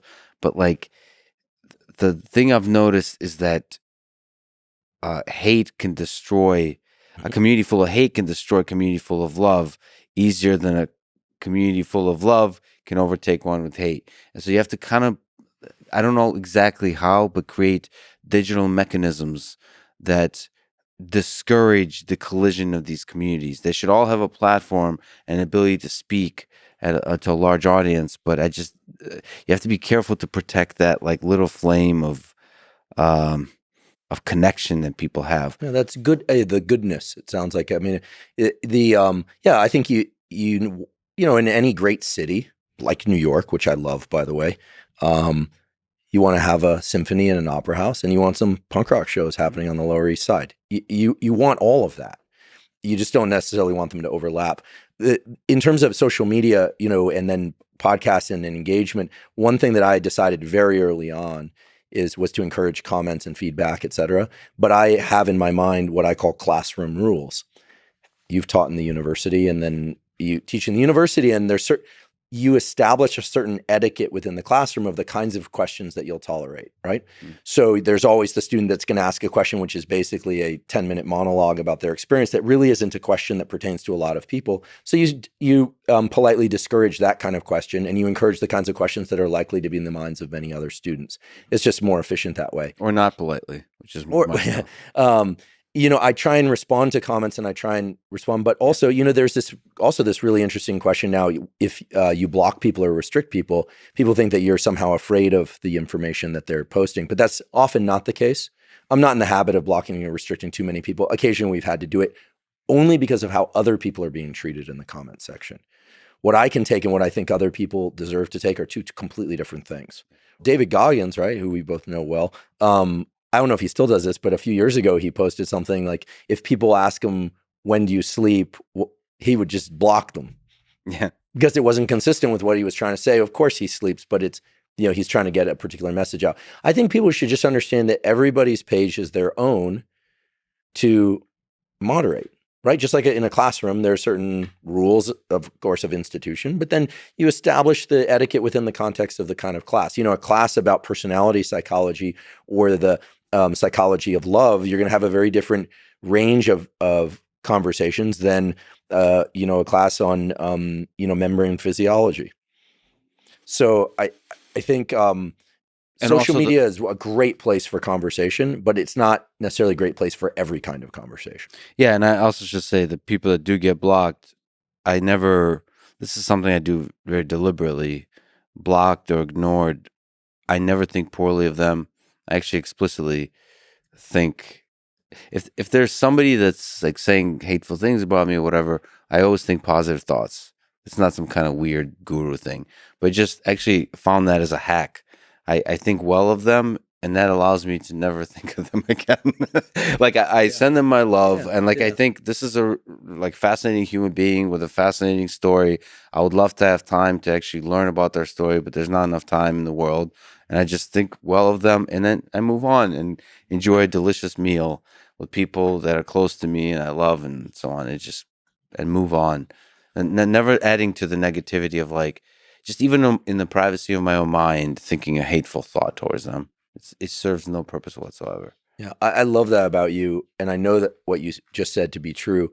One of the, I think, more toxic things in life is what's called, evacuative projection. When people feel something and they try and evacuate it and project it onto somebody else. Projection is fascinating, right? Yeah. What you essentially just said is that you don't accept projections. In fact, you transmute them, to put in the language of the Buddhists. You transmute it into positivity, and in that way, you truly neutralize it and transmute it. I think that if people were better understood when they were experiencing or observing evacuative projection, the world would be a much healthier and happier place. But it requires a certain stable internal rudder, and when we're tired or sick or angry, we're hungry, excessively hungry. All of us are less good at it. I've been positively struck by the nature of most of the interactions, not just feedback, but my favorite thing as an educator in the classroom, but also on social media, my absolute favorite thing is when the comments about other people's comments are positively reinforcing. So you see people having conversations within the comments, and you realize this is like, if you, as an educator, again, it's fun to teach and it's fun to talk to the students, but the real pleasure is in walking by a small group of students on campus and hearing them talking about the material. That just fills me with joy. And because what it means is that the ideas are reverberating in their nervous systems and will eventually wick out to others. So it's not just about feedback, it's about a venue for parsing information. So you actually posted that we're going to talk on Instagram, and I collected a bunch of the questions, which reminds me of, I have to mention Mike Jones and a question he asked, but also a gift he gave quite a while ago, if it's okay. But first, quick bathroom break. Yes. We're looking at an Instagram page of Mike Jones Knife and Tool. You should check it out. Andrew gave me a gift from him that is a badass butcher knife. Yours is the earth. ... It's from If by Rudyard Kipling. Yeah, the story of this knife is kind of interesting, perhaps, to people. Where I was coming out here to Austin to meet with Lex, and it was his birthday. I want to get him a gift, but I didn't know what to get him. And I contacted this guy, Mike Jones, that I learned about through Joe Rogan. Because remember in the old days of Joe Rogan, when you go on the episode afterwards, you take a picture with an object. So it's like Elon with a flamethrower, or people would have the axe. I picked up this bushwhacker hatchet thing. Nice. And I was like, I love this thing. And Joe said, oh yeah, you should check out Mike Jones's work. He does these beautiful knives. And so then I heard your episode with Joe, and you recited a poem at the end. It was right after your grandmother died. And there's a line in that poem from If that Mike engraved on that knife for you. So he makes these by hand. I love there it is. The old days of before the podcast, and that's your first appearance. That was the first time on there, and it was a lot of fun in the old studio in Los Angeles. And yeah, Mike makes these beautiful knives, and I have this. I just have a great admiration for crafts people. Yeah. So. Yeah. Do you use it? Do you cut your one meal a day steaks with it? I feel. Are you taking it with you on your travels? Exactly. I actually used to keep it on the table, but I thought it really intimidates guests. A little bit. But like, you can put it on their side. Yeah. Right. It's like, oops. It's trust, right? What's the story? I mean, yeah. But it's because it's not. It's quite badass, if I may say. So the craftsmanship is obvious, but also it is a knife. Yeah, it's got some like Dexter-like qualities to it. Yeah. It looks like it's designed to cleave through a limb. If I had like a family or something where there's nothing about this place that softens your kind of sense that this might person might not murder me. Well, let's put it differently. This place could use a woman's touch. That's one way to put it. If it's okay, let me, because it is a poem I go to often, actually. You mentioned reciting some lyrics, and I'm actually going to go back to that at some point to get a few songs that touch you. But this is one of the things I go to often. I'll read it to remind myself. It's advice from father to son, and it's a kind of mantra that it's just nice to live by. So if it's okay, let me just use this opportunity to one more time read "If" by Rudyard Kipling. If you can keep your head when all about you are losing theirs and blaming it on you, if you can trust yourself when all men doubt you, but make allowance for their doubting too, if you can wait and not be tired by waiting, or being lied about, don't deal in lies, or being hated, don't give way to hating, and yet don't look too good nor talk too wise. If you can dream and not make dreams your master, if you can think and not make thoughts your aim, if you can meet with triumph and disaster and treat those two impostors just the same. If you can bear to hear the truth you've spoken, twisted by knaves to make a trap for fools, or watch the things you gave your life to broken, and stoop and build them up with worn-out tools. If you can make one heap of all your winnings and risk it all on one turn of pitch and toss, and lose and start again at your beginnings, and never breathe a word about your loss. If you can force your heart to nerve and sinew to serve your turn long after they're gone, and so hold on when there's nothing in you except the will which says to them, hold on. If you can talk with crowds and keep your virtue, I like this one, and walk with kings nor lose the common touch, if neither foes nor loving friends can hurt you, if all men count with you, but none too much. If you can fill the unforgiving minute with 60 seconds worth of distance run. Yours is the earth and everything that's in it, and which is more, you'll be a man, my son. Thank you, Andrew. Thank you, Mike, for the knife. I don't know. It's an important poem. And engraved in it. Yeah, it's yours. Yours is the earth and everything that's in it. We toiled over what to engrave. And then finally I just said, Mike, just pick something that speaks to you. You're the craftsman. And so he selected that. There's certain ways to pull yourself in that book. Actually, Carl Deiseroth, he wrote the book Projections. One of my favorite, first of all, just as you said, incredible writer. Amazing. If you wrote fiction, if you wrote those kinds of things, I'm curious to see where he goes with his writing. It's very interesting. I think that book took him 10 years to write, which is vindication for me and for you, because we're both supposed to write books and we haven't done it. Yeah, in some sense, your first book will have, decades in it, right? Even if you just take half a year to write it. It's like the first book, like the first album for a musician. It's a journey. But he uses poems and quotes in there really well. It's a beautiful book. It's a dreamy book. I think when people hear that it's a book about neuroscience, they think they're going to get a textbook or a protocols book or something. It's nothing like that. But it really is a deep dive into the mind of the psychiatrist and the researcher, and so much feeling and compassion. I love that you love poetry. I didn't know that until I saw you on Rogan read "If," and I'm not a very rabid consumer of poetry, but I'm a big Wendell Berry fan, and I try and read a poem once every few days. Also, I think "If" is a tough act to follow. Oh yeah, Oh yeah. That's the richness and like you said, every third line in there is something that you would, you'd consider your life well lived if you said that, right? What about the preparation for the solo podcast? You said you listen to certain songs. You sing or recite the lyrics to certain songs. Is there ones that kind of come to mind that are interesting? Yeah, I've always been very lyrics driven, and I don't understand music. I've talked to Rick about this. I think I've talked to you about this a little bit. I don't really understand.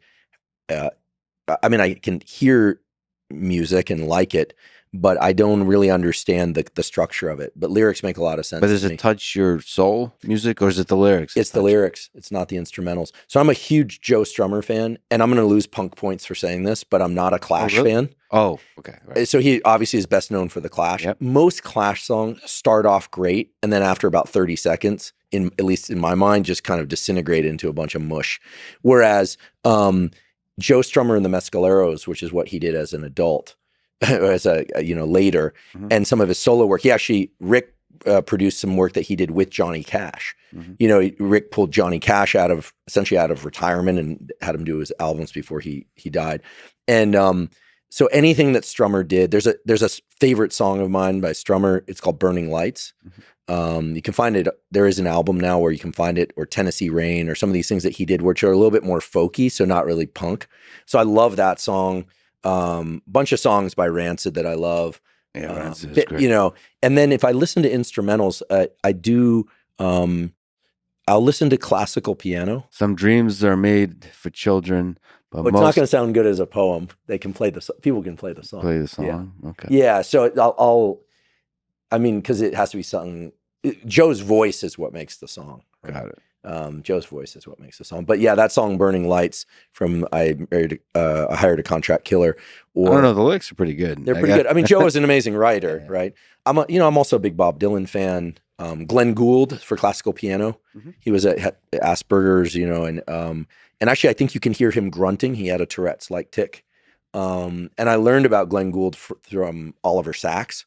So I'll listen to any number of things. It depends on my mood. If I'm feeling a little more tired and I need to be amped up, I'll listen to something that's a little louder and faster. If I'm feeling kind of keyed up and I need to bring the cadence down a little bit, then I'll listen to something a little mellower, poppier. I love bands like, I'm a big fan of this British pop band called James. There's like 20 bands named James, but this one, and again, I lose punk points for saying that, but they're amazing. And best I think you've accumulated enough points where you can afford to to lose a few. Yeah. But in any case, music and poetry they're the subconscious, right? I mean, if you think about a Bob Dylan song or a really good Strummer song or a poem, that the words don't mean anything when read linearly, but they make you feel something, they're tapping into the subconscious.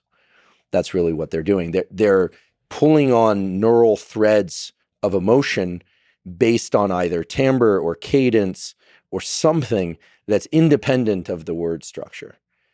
And that to me is the beauty of music and poetry. I often say Johnny Cash's version of Hurt. That I say would be my favorite song ever. Well, he did a 9 Inch Nails song. He covered. I think Rick produced that. Pretty sure he produced that. He produced it. I mean, he did Rick produced he pulled Johnny Cash out from a dark place to produce something that, when you look back, is one of the great things ever in music, which are these haunting covers of certain songs and originals. Johnny Cash and Joe Strummer did a version of Redemption Song together that is that Rick produced, which is on loop in my house sometimes, for hours and hours. That song is fascinating. Bob Marley's song.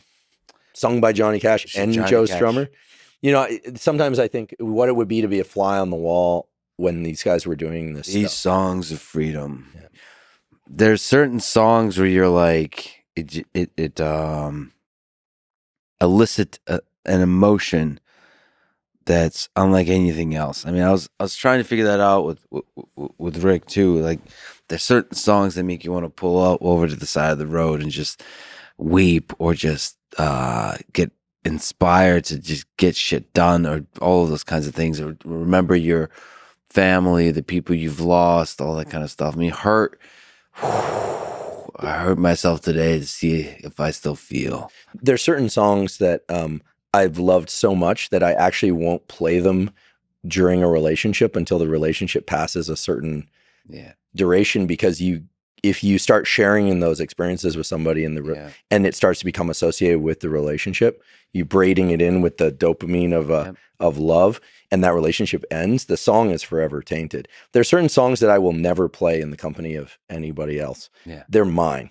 It's too risky to give those up. I love that. And and I think that And there's like levels. there are levels, right? Exactly. We'll leave it at that. Yeah, and the interesting thing about this kind of preparing for the solo episode, just interacting with Rick about that process of preparation, and because you mentioned so with interviews. By the way, so you do solo? Are you the only one in the room, or No, or not? well, it used to be Rob, my producer, who I should say, he's really the person behind the podcast. I mean, first of all, we're equal partners. You're in just a everything. pretty face. We're just and I'm aging, man. Not to I actually It's am really fading. I like aging. It's weird. A lot of people like friends with David Sinclair, and it's all about not aging. Yeah. I don't want to live past 90, 95. I'm just trying to get as much done as I can in this short life and do it right and with integrity and heart and accuracy, And you like the stages. Oh yeah. If you read Erickson's Stages of Development, you realize that every stage of life is a set of neural circuits trying to resolve a problem.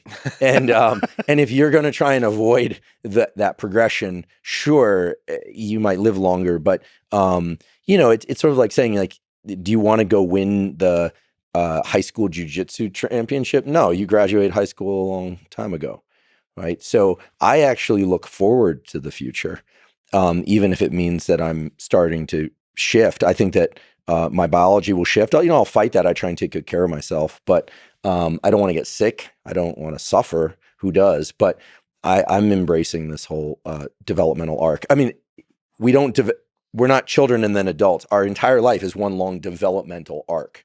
And if you fail to embrace that, you fail to extract the richness of what it is to be a human being. So in any event, for the I record, Rob is in the room. I'll sometimes stop and ask him for feedback if I feel like something's not landing right. So if it's clear, he'll let me know. If it's not clear, he'll let me know. Excuse me. And then, Costello used to be in the room, the early days of the podcast, which weren't that long ago. He's snoring at my feet and farting and smelling up the room, and we're all just kind of like gasping for air. He's a bulldog. That's what they do. With him gone, it changed. The whole thing changed. There will be another dog soon. And as you know, I've been moving through that grief process, but having him there gave me a levity that I miss. But in my mind, he's still there. Yeah, he's still there. Yeah, he's still there.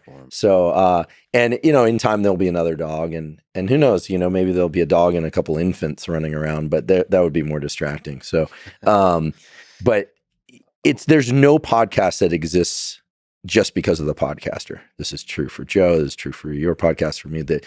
It's not just a staff of people that post stuff. That's just the top level contour. There's the constant feedback and iteration of what you want it to become, and trying to hold on to something that's essential along the way. Because everything has to evolve, but you can't lose the essence of something. Anytime a company or brand or a course or a scientist has done that, it just ends up terrible. It just is it becomes like a centaur version of itself. So to Rick is very, the power of the people in the room is great to inspire and to destroy. So you have to be extremely careful with the selection of people that are in the room. To me, I never really thought of it that way. I thought only positive things can happen. Oh, by adding people in the room. By adding people. Oh, I think if there were an audience in the room, you know what? Someday I'd love to do a live podcast with you. We're doing. I saw you doing like a couple of live things, which is great. That you're paving the way there to. Well, we did try one. things I out. went up to University of British Columbia and did a lecture on a college campus. And one of the more gratifying things that happens, this kid, he's in his early 20s, I think, stood up and said, I've never been on a college campus. I didn't think I could go onto a college campus. Wow. And that I still rings in my mind. Whoever you are out there, that meant so much to me, because I was like, yes. There was something about that to me. I was like, okay, it made sense to come all the way up here and do this in person, because you can get out to a lot more people online. Public speaking events, it's not like it's that lucrative or anything. I mean, unless you're a famous celebrity or politician or something. I'm sure there are people that do well with it, but that's not what it's about for us. It's really about being able to connect with people in a different venue and for interactions like that. I don't know how many of them we will do, but I'm curious to see how it goes. But I'd love to do a podcast with you. Well, is it energizing? My fear is the fear of the introvert, is that I don't know if I can handle so much love and fascinating people all around. It's like, I don't know. Well, we'll invite a few haters too. Well, yes. No, I mean, but I love the haters too. But I don't know. It makes me nervous because Jordan Peterson's currently on tour. I got a chance to hang out with him. When right. He does a lot of live speaking. Yeah, he does. Like, he's now on tour where he does like every other day, but he doesn't have any small kids at home anymore, so you can do that. So yeah, you should do it before. It's you also have exhausting. I mean, yeah, I'm just speaking from an athlete perspective. Like, if you're Mick Jagger with the Rolling Stones, it's just physically. I mean, you have to speak potentially for 2 hours, then off stage, like hanging out with people. It's a lot. It's a lot of hours. It's a lot of hours to stay focused, to keep finding your place of like calmness and excitement. Well, and you're staying in hotels, your circadian rhythm's disrupted. You're not getting your like cold and sauna and your workout every day. Your food isn't optimal. I think done in patches, I could enjoy it because it's fun to meet people from different places. I'm doing a public lecture in Copenhagen for the Lundbeck Foundation in June 3rd. And that one is particularly gratifying for me because the Lundbeck Foundation is an academic foundation. So the fact that, and then so when they invited, I asked, do you want me to talk about what my lab does, or do you want me to talk about the stuff on the podcast? They're like, no, not your lab. We want to hear about this like health stuff and the stuff that we cover on the podcast. So that was amusing to me and tells me that, that things are changing now. I think 2020 and 2021 revealed a lot of things about people to ourselves. But one thing that it made very clear is that there's an enormous appetite for tools for mental and physical health, but also understanding about science and how science is done. So thanks to you, again, I'm not saying this to flatter you, it's true gratitude.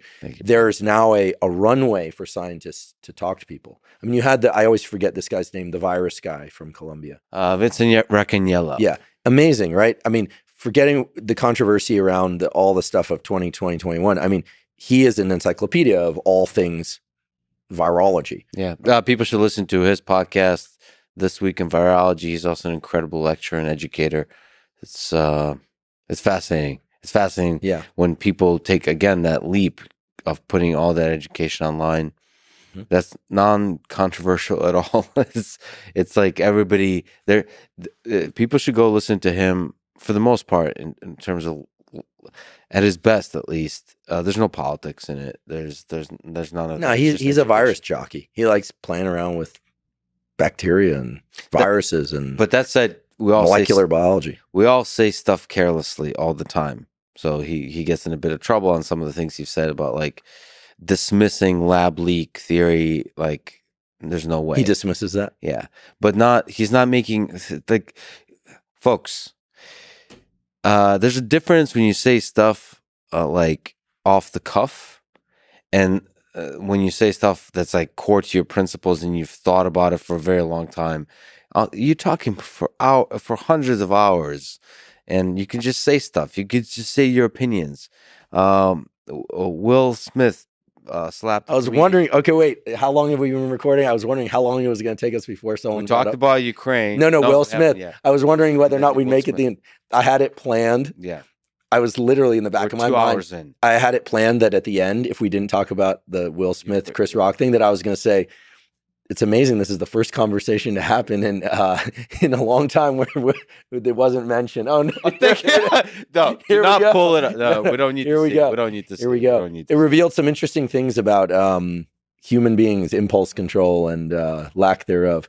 But oh my goodness, Chris Rock has material for the rest of his career. Yeah, I think he's not short on material. But I do see if I knew what I wanted to tweet. If I knew you're allowed to just slap comedians, my conversation with Tim Dillon would have gone very differently. People just being humans. There's so much fascinating human nature on display there.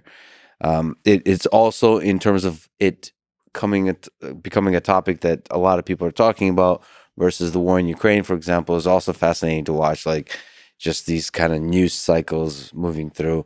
And Well, I think, if I may, sorry to interrupt, but you know, anytime we observe something very limbic, very emotional, you know, we generally can empathize somewhat, right? We all know what it's like to feel angry. We all know what it's like to feel ashamed. We all know what it's like to feel shocked. Images of war are, for most people, very hard to relate to. We see it. It's, you know, there are these images, and they're very traumatic and challenging to look at times. And yet most people have no idea what it feels like to be shot at, or what it feels like to have your home destroyed, or what it feels like to be an aggressor in that way. So I think that people naturally orient towards things that feel familiar to them, even though the circumstances are different. And people also forget, they look at these celebrities, it's just like looking at criticism of Will Smith. You forget that they're human too. That's one of the most surprising things for me, having done this podcast and met celebrities and stuff like that. They're human. They're all human. And that's inspiring to me. Like some of these great folks that have won Nobel Prizes and built some cool things, they're just human, like the rest of us. Well, and if you look at actors and actresses, I mean, there's some amazing ones, right? And who also do well in their outside life, but their careers were built on the business of pretending to be other people. Yeah. And that's got to distort, maybe positively, but also just, let's be honest, what it is, that the neuroplasticity there, the changes in the areas of the brain that represent personality have to be quite different for somebody who pretends to be lots of different personalities and gets paid for it. You're working the reward system into the system of self-identity. And, you know, you have to imagine that that can really contort somebody's neurology in ways that maybe they are not maybe they are not in touch with reality in the same way that we are. Remember earlier we were talking about neurotic versus psychotic. You know, they may be more borderline in their kind of ground state than we think. And so I'm actually impressed anytime there's a celebrity who doesn't have a messed up life. Yeah. I'm like, oh, wow. You know, finally somebody who's managed to, you know, maintain some semblance, at least from the outside, of normalcy. So first of all, I can empathize with the actions that Will Smith did, right? They're not, I think they're kind of, they're just shitty. You should probably talk privately, man to man, not, because otherwise it's like a dramatic display. It's almost like you are a fake you're acting. Well, there are all these questions, right? I mean, obviously it was aggressive at some level. There's this question of whether or not it was impulsive. I think most people feel yes. There's a question, there was the protective nature of it because he was doing it to, you know, in defense. But then there's also the context. He lost touch with the context, right? Whereas Chris Rock basically gets, there's the possible critique that he went too far. That's going to be in the eye of the beholder. But then, and depending on how you view comedy and jokes, but then there's also the fact that he took that slap and then just snapped right back, so much so that people thought maybe it was faked. Yeah. He also waited with his hands behind his back. That's just natural. He likes to stand like that. I mean, I got to tell a little bit of a story here to connect to what Chris Rock did. Like I wish what Chris Rock did in terms of just taking the slap and keep going. First of all, just props for somebody that's able to maintain cool in that situation for the most part. I think I'd like watched it once. You only have to be alive on this planet. Yeah, I know. It's hard to see it. You can't avoid seeing it.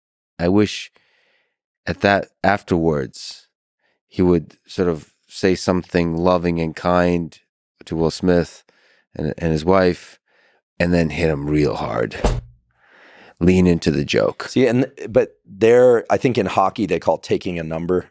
I have a friend who plays hockey, and there's this idea that like if someone checks you really badly in one game, you don't go and check them again. You don't get into a fight. But 3 games later, you blade them in the shin. Yeah. So what the ability to defer and to handle it in whatever fashion one feels is appropriate. They're probably also friends and all those kinds of things, that they respect each other. So he probably didn't, but there's a comedian instinct. I saw this. I was at an open mic in here in Texas. I won't say where. There's many open mics in Austin. We've gone to a few of these. These are pretty fun. Yes. No, yeah. So there is more sort of rougher kind of. Yeah, you've been hanging out in like West Texas. Yeah, lately. exactly. Like, Austin's too tame for Lex, so he's like head to West Texas. Exactly. I put on a cowboy hat and instantly I became a cowboy. I've been talking like a cowboy. I belong out there in the desert. He's gone from eating, meat and athletic greens to rattlesnakes. Rattlesnake jerky. Exactly. Right. No, there was a open mic. It was late at night, and I was one of the only people in the audience. There's a couple of drunk folks, a few drunk folks. One of them was a couple, and like bikers, like with helmets and so on. A guy and a girl, and then the comedian, the open mic comedian, did a joke about people who wear helmets. I don't know if it was on purpose or not, but he did the joke. And then the guy about women who wear helmets. And the guy, this is the exact same situation.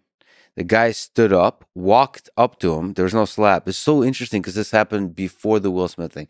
So he walked up to the comedian and said he I think he like pointed his finger down and told him to stop or something like that, and then sat down. This is an audience of like 6 people, right? And at midnight around then, there's nobody, no security, nothing in Texas, which implies. Oh, then this guy was the energy drunk, but also a biker, and what he felt his lady was now attacked by the comedian, right, with his words. And the comedian was a kind of out of shape, small guy, so it's not threatening at all, and probably in trouble. And the comedian, after he sat down, he looked a little bit scared. He paced back and forth, and then he did the joke again. Wow. And I was sitting, and I leaned back, and I just did this, like, because that is comedy. And the guy was getting angrier and angrier, and he just sat there. And the comedian went on for a couple more minutes, and then did another bad joke, but another joke about how much, just like he leaned into it. If you go to a small comedy club, open mic or otherwise, you're in the shooting gallery. Yeah. Like, you're basically there, teed up as a pin to get it. We went and saw Andrew Scholes in San Francisco. In San Francisco? Yeah, it was hilarious. It was amazing. I mean, he's just masterful in his ability to command an audience. But I felt for the people up front, but no sympathy either, because you buy tickets to sit up front at a Scholes show, you're gonna get it. But he was very loving. Yeah. And funny. First of all, he's funny. The funniness really helps you. But the ethic of the comedian is like that fearlessness. What I really liked is like the danger, there's risk to comedy, and there's also consequences. Have you watched that show, the Marvelous Miss Maisel show? It's really good. I watched a few of them. Guilty pleasure there. She plays a comic in I think it's the mid 1960s in New York, and there's a character that somewhat resembles Lenny Bruce. It's sort of meant to be Lenny Bruce, and they're always getting arrested and this kind of thing. I think I learned about it from Joe. Anyway, the writing's great. It's very funny. But yeah, comedy is designed to push boundaries, right? And to say the thing that, other people feel they can't say. Not something in science, right? Science, you're supposed to, etiquette is a big part of how you communicate ideas. It's about constraining communication. This is something I confess on the podcast, in the goals of making it clear, interesting, surprising, and actionable. You have to constrain the amount and the style of information. Otherwise, it becomes something else altogether, right? I saw Sundar Pichai, Google CEO, said that he likes the thing you mentioned, not the Yoga Nidra, but the NSDR, non-sleep deep rest podcast over meditation. I don't know if you saw that. Yeah, I saw that. Yeah. Why? What do you think that is? What do you think the difference is? Yeah, so non-sleep deep rest, NSDR, is an acronym that I coined because it encompasses a lot of practices that are not meditation per se, but that bring the brain and body into a state of relaxation and focus. So hypnosis is one variant of NSDR. There are other variants of NSDR. You can just look these up and you'll find them. And I think that they've caught on, and that the CEO of Google is an avid practitioner of NSDR, because it has this amazing ability to reset your energy levels and focus. Whereas with meditation, many people find meditation hard. And part of the reason they find it hard is that it requires focus. NSDR is a state which is very calm and relaxing. You don't have to work too hard. You're just listening to a script. Whereas most forms of meditation, not all, but most forms of meditation involve cranking up the activity in your prefrontal cortex and trying to see your thoughts as opposed to thinking your thoughts, or focus on your breath, but then third personing yourself in some respect. And that's work. And so many people who meditate quite intensely feel more exhausted. Now, that doesn't mean that meditation doesn't have any utility, but it's distinctly different than NSDR. And I think that people are working, certainly the CEO of Google, I have to imagine, is working very hard and using his forebrain. If he's going to have 20 or 30 minutes to take a break, he should, and I think this is what he's doing, he should go out for a jog and not listen to anything and just kind of let his mind wander, or sit there in a chair and just zone out, or do NSDR. The problem is people are not that good at shifting states. We are all actually pretty good at, even people with severe ADHD, we had an episode about this, can become hyper-focused on things that they actually enjoy. Because and most of the drugs designed to treat ADHD are drugs that increase the levels of dopamine. So when you like something, there's dopamine release and you can focus. It's when you don't like something that's hard to focus. Shifting states is hard. I'm sure you've experienced this if you've ever been in deep research or podcasting, and then all of a sudden you go for a run, you probably spend the first third of that run thinking. And then in the middle third, you're kind of, that thinking is fractured a bit. And then in the final third is where you finally get to relax, because the brain doesn't shift states very quickly. We can go from sleep to wakefulness quickly. We can go from wakefulness to sleep quickly, but we don't shift between different states of consciousness like a step function, except in rare cases, right? Fear is one. All of a sudden we hear an explosion right now. It's a step function. We're in fear, or we're in alertness, right? Heightened state of alertness. But NSDR is terrific at allowing people to learn to shift their state. And I actually would venture to argue that part of the value of meditation and exercise is the actual state that you get into in deep meditation or exercise. But just as valuable is the transition that you have to take yourself through from one state of mind to the other and then back again. When I look, David Goggins, he always seems to come up, but because he represents so many important things: drive, determination, override of emotional state, going from being a 300-pound plus person to a fit person through. He's never revealed anything substantial about what he ate or what he didn't eat. He basically says, like, listen, run a lot, eat less, right? Yeah. But what's remarkable is so much of what he says is about those transitions, about taking oneself from a state of, I don't want to scruffing oneself and like you're going to do it anyway. And then being able to carry that into regular life, so to speak. So I think that NSDR is immensely powerful. It's zero cost. And one of the reasons I'm such a fan of people doing it is that most people don't stick to a meditation practice. There have also been a few cases, you might find this interesting. There's a book by Scott Carney. I forget what it's called. I think it's called The Transcendence Trap or something. I'm going to have that title wrong. But there have been a fair number of cases of people that go and do very extensive meditation, silent meditation retreats, who then return to normal life and end up killing themselves. There are states of mind inside of extended meditations or silent meditations that are very beneficial. And I'm certainly not suggesting people don't meditate, but I know at least one person who came back from one of these long extended meditation retreats and wasn't able to shift their state back into one that was functional in regular life. And that book includes a very dramatic story. I don't want to give it away in case people check out the book, but Scott told the story to me directly once, where someone feels they've reached enlightenment and then commit suicide. So these very unusual brain states are potentially hazardous if people can't return from them. So it's nice to focus not on those brain states, but instead on the shifting. Right. I do. This morning I woke up a little bit earlier than I would have liked. I use this Reverie app that's research-backed, REVERI.com. There's a free version of it, or you can try it for free. So I feel comfortable. That's for hypnosis? For hypnosis. And I do a self-hypnosis to put me back into sleep. And if I can't sleep, to just put me into a state of deep relaxation. I would put hypnosis under the category of NSDR, yoga nidra under the category of NSDR. There are now some NSDR scripts online if you just go to YouTube that you can just listen to. And do you like those? I do. Yeah, I think the one from Made For is quite good. I have an affiliation with them, but it's free, so I feel comfortable mentioning it. I do. I really like the Reverie app. And the more you do them, the more quickly you can shift your brain into a state of deep relaxation. I will sometimes stop mid podcast sometimes our recordings go 7-8 hours, and I'll stop and I'll do a 1-minute hypnosis. They have 1-minute hypnosis inside Reverie. You're only going to find that 1-minute hypnosis is effective if you are routinely doing 10 and 15-minute hypnosis in addition to that. Meaning I do it every other day or so, a 10 or 15 minute. So is there a YouTube 1-minute hypnosis, or is this for the There are, but inside of Reverie as well. You can find them online. A really good pull it up, Sergey, please. So Reverie is good. And then Michael Sealey, Sealey, he has some long hypnosis scripts. But again, these are all free, and there's a lot of good research now on the neural networks, and it shifts your so-called default mode network.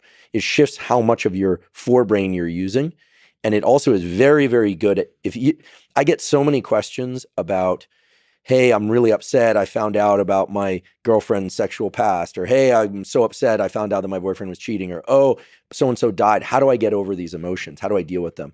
And hypnosis has shown to be very useful for people to learn to bring themselves into a state of deep relaxation, to literally project in their mind's eye these very intense things that they don't like. And then for people to associate with other emotions in their body, to learn to be calm while feeling your feelings, to dissociate the mind-body communication to some extent. Just observe the feelings. Observe them and start to associate them with positive experiences. You're an Android guy, so soon it should be available on Android. And then it doesn't exist for me. Yeah, I know. It's only, I don't get Android is the device of the people, all you elitist people with your iPhones. Okay, but tell me this about Android. Now you want to, this is the one thing that gets me. Yeah. Because I'm very close to someone who uses an Android phone. I feel like that. So you have great people in your life. That's good to know. No, the messages always look green to me, but I answer yours, not despite that. But I feel like the Android phones are very trigger happy. Like anything I touch does something, whereas the Apple phone is kind of built for like a macaque monkey to be able to operate, which is great for me because I'm more of a macaque monkey and you're a more sophisticated ape. Oh, I see. I feel like that. I think like you have to be. They're more sensitive. You have to have. I've got fat fingers. I've got clumsy fingers. And the Android is too. Well, maybe you need to soften your touch. What I would do is go into the sort by most popular, because there's some older ones that I really like, and it generally scales with that. So I'll do this one, the hypnosis for clearing subconscious negativity. That's an hour-long one. The sleep and anxiety one, 40 minutes. But those you listen to as you fall asleep. As you fall asleep. Oh, we're going to do this now? Yeah, let's listen to it. And I have created this hypnosis recording for you to help you. And this is the voice. How often does the voice pop up? And at the same time, you don't watch it. You just listen to your anxiety. Now, one of the most important things to remember at the outset of any self-hypnosis experience is to know and understand that hypnosis. People really should know that stage hypnosis is about the hypnotist getting you to do things you wouldn't normally do. Mm-hmm. Self-hypnosis, which is what we're talking about here, Reverie in this, is about you getting your brain into the state that you want. And again, there's a ton of neuroimaging data and work on trauma and pain relief, and our labs are working on this with David Spiegel's lab. I really encourage people to explore NSDR, and if this feels a little too wacky and out there, then I would just put in NSDR into YouTube, and there's some good NSDR scripts. Yes, that's, by the way, Sandar is a fan of your podcast. No, it's okay. We don't need to play. Yeah, so I don't know him, and but I would. Yeah, a lot of media outlets picked up on his love of NSDR. And I have to imagine running Google involves juggling a lot of He's balls. one of the great CEOs because everybody loves him. Everybody loves him. Have you interviewed him? No, but we'll do the interview eventually. So it's this annoying thing about me being a stickler for 3 hours. CEOs don't seem to understand. Not understand, but it's scheduling. So what happens is Sandar said, yes, definitely, let's do it. I'm a fan of the podcast. He's a fan of yours. And then it goes to his executive assistant, oh, let's find a slot. And then they immediately think, all right, well, 1 hour is good. Right, 45 minutes. 90 minutes? By Zoom. 90 minutes? Right. Yeah, right. Well, no, they know in person. I'm a stickler on that. But like, it's like, no, we need more. And it's so hard to Do you still travel to do your podcast, or generally? No, most people come down here. Most people, but for certain situations, obviously, like if you're in prison, right, or you're ahead of. Imagine if you get out on work furlough, that people have anklets so that they can go on the Lex Friedman podcast. It probably happened. Exactly. Have you ever been in a prison? No. You know, either a visitation or on the inside. From my hike, I can see San Quentin. It's really weird that San Quentin and Alcatraz, Bay Area, beautiful. Everyone thinks like there's the Bay and there's Alcatraz and San Quentin sitting right there. How does that make you feel? It's amazing how easy it is to overlook that they're there and forget that they're there. But when I drive by San Quentin, I think about it. I also think about the people who are in there who might be innocent. I've seen some of those episodes on Rogan and elsewhere, and Amanda Knox talks a lot about this, right? Whether or not you believe her story or not, I happen to believe her story personally based on what I know. I'm sure there are people who disagree with me. I think to myself, what it must be like to be in a cell and know in your heart's heart you didn't do it. I can't think of many things worse. That's so clearly unjust, but life is full of unjust things like this. Cruel things happen all the time. You lose a loved one for no good reason. You lose your job. You lose your home. Yeah, I've been talking to a lot of refugees now, and the war in Ukraine has really focused my mind to how much suffering there is in the world. And so just cruel things happen all the time, and people kind of, there's this suffering, and you kind of go on. You stick to the people really close to you. There's still love all around you. Traumatic events kind of focus your mind on the very practical, okay, how do we solve the problem? How do we escape? Let's solve survival, food, shelter, focus. Remember that book, All's Quiet on the Western Front, about World War I? There's this line in there, I forget what it is, about how war is like the smell of a skunk. Like a little bit is actually is slightly, there's something slightly delicious of it, is what it says in the book.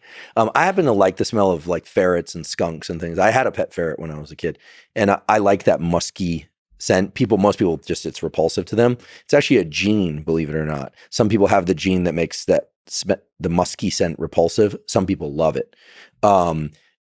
Let me ask you this. There's another gene. This is a fun one. Microwave popcorn smells good, neutral, or disgusting to you? Good, very good. There are people who have a gene that leads them to the perception that the smell of microwave popcorn that you find is good. It smells like putrid vomit to them. It's a particular gene variant, and they can smell certain elements within the microwave popcorn.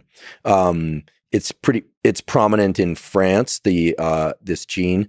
And so in laboratories where you have a lot of French people, it's often said you're not allowed to make microwave popcorn. It smells putrid, disgusting. So a lot of it's in the perception of the beholder, right? But okay, before I leave the NSDR, is focus in general. As you said, it's for shifting mind states. Is there advice you have for how to achieve focus on a task? Yes. First of all, we have to distinguish between modulators and mediators, and I'll do this very briefly. There are a lot of things that will modulate your state of focus, but they don't directly mediate your sense of focus. So for instance, if right now a fire alarm went off in this building, it would modulate our attention. We would get up and leave. It would be very hard to do what we're doing with that banging in the background, at least at first. So it's modulating focus, but it's not really involved in the mechanisms of focus, right?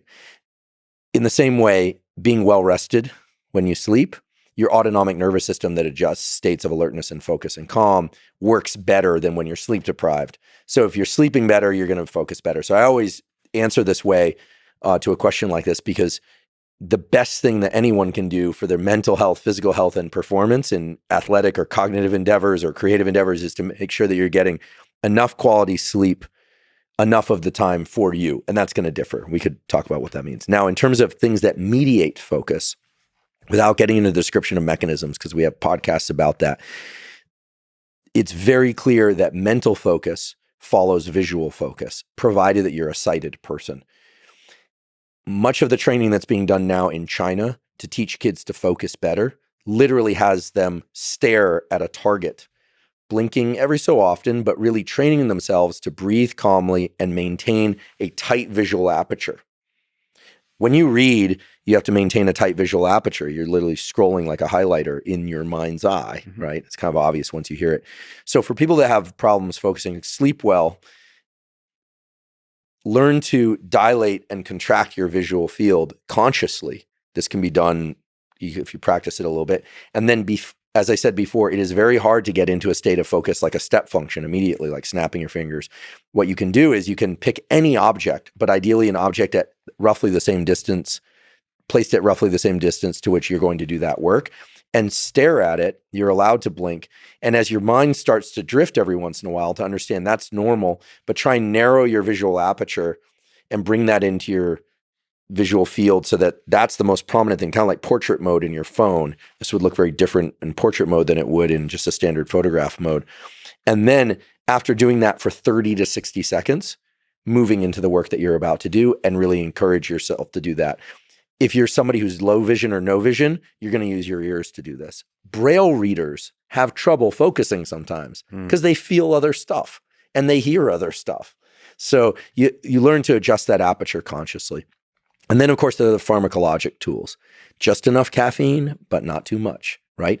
We talked about white noise, brown noise, music or no music. Really varies, but it's very clear that binaural beats of 40 hertz can shift the brain into a heightened state of focus and cognition. So if you're going to use binaural beats, which should definitely be used with headphones, and there are a number of free apps out there and sources, 40 hertz seems to be the frequency that best supports the brain shifting into a particular. Sorry, can you give us some binaural beats? Yeah, so you're going to look for you'd want to find an app that offers 40 hertz. I think Brainwave allows you to slide bar up to the particular frequency that you want. Yeah. And I should say that there are other frequencies that are interesting, but 40 hertz binaural beat seems to be the one that there's the most quality research on. So it's like a beat. Yeah. Yeah.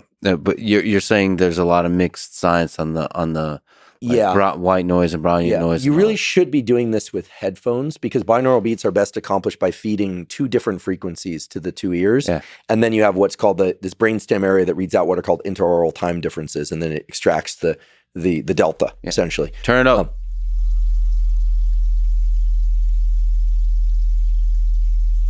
And then in other things that can enhance focus. So, the pharmacology around this is pretty interesting. Things that tickle the dopamine pathway and the acetylcholine pathway, they work. Yeah. There's your Ritalin, your Adderalls, your modafinils, which are prescription. And there's a lot of non-prescription use of those prescription drugs. Not so much in my generation, but in people 35 and younger. I hear all the time from day traders and programmers and stuff and kids that play video games, a lot of Ritalin, Adderall use. I think that unless it's prescribed by a doctor for its specific purpose of ADHD, I don't think people should go that route, frankly. Hits the dopamine system way too hard. Also has a number of negative effects on sexual side effects, all sorts of things that you just wouldn't want. There are a few compounds like alpha GPC, 300 milligrams to 600 milligrams of alpha GPC with a cup of espresso. If you're well rested, you're like a laser for 90 minutes, maybe 2 hours, but then it's going to taper off. And you have to just recognize that. And then there's this whole world of nootropics now, and people trying to figure out the racetams, piracetams, and phenylethylamine combined with this. And, it's not quite in the place where you'd like it to be. There are a few companies that are doing this better than others. We talk about some of these on the podcast. But I would always start with behavioral tools and then consider pharmacology. And then I suppose the other thing for focus is there are these, this is a little more esoteric, but we cover this in an episode on workplace optimization. Mm-hmm. Where you place your screen is important. Staring down at a screen is not going to be as effective as placing it at eye level or above you. When the eyes are up, literally, or your eyes are directed forward or up, the brainstem centers for alertness are activated. When your eyes are down, it's actually you're sort of it's like being pulled underwater a little bit in the autonomic arousal sense. You're closing your eyes. I mean, it reflects the brainstem centers that are active becoming less, or for alertness, becoming less active. But there's a really cool effect that's active in this room right now, which is that there have been some really interesting studies that when people work in small, compact spaces or wear a hoodie or a hat, that can also improve focus, like blinders on a horse for obvious reasons now, based on what I said before, but also analytic work, or the kind of work where there's a correct answer that you're seeking, is best supported by these kind of low ceiling environments. Whereas there's something called the cathedral effect, which is when you work in an outdoor environment or a high ceiling environment, it lends itself to kind of, pun intended, kind of loftier ideas and more creativity. And that probably has to do with the fact that there's a natural tendency, a reflex, to expand your visual field in these high ceiling environments. Expansion of the visual field changes the way the brain works in the time domain. Your engineering and biology oriented listeners will understand this, and music. For those that don't, the best way to think about it is when you have a narrow focus, portrait mode on your phone, or you're very alert, you are fine slicing life in time. It's like think of it as a high frame rate, like you're shooting in slow motion. When you have when you dilate your view, you're taking bigger time bins. And the one way to just let this hopefully land home is that if you've ever had a really exciting day or podcast interview or experience of any kind, your system is flooded with dopamine and norepinephrine, alertness and motivation, and all this excitement. It seems like it goes by very, very fast. And yet when you think back to that, it seems like a lot happened. This happened and that happened. Now think about waiting in the doctor's office in a blank waiting room with no interesting art on the walls. It feels like it goes by very, very slow. Dopamine and norepinephrine are at all-time low. And yet when you think back on that experience, it's as if nothing happened because you were parsing time differently. So those are roughly the tools and the neurochemicals around time perception and the time domain. There's a wonderful book, I'm forgetting the title, so wonderful I forget the title, by Dean Buodomano from UCLA.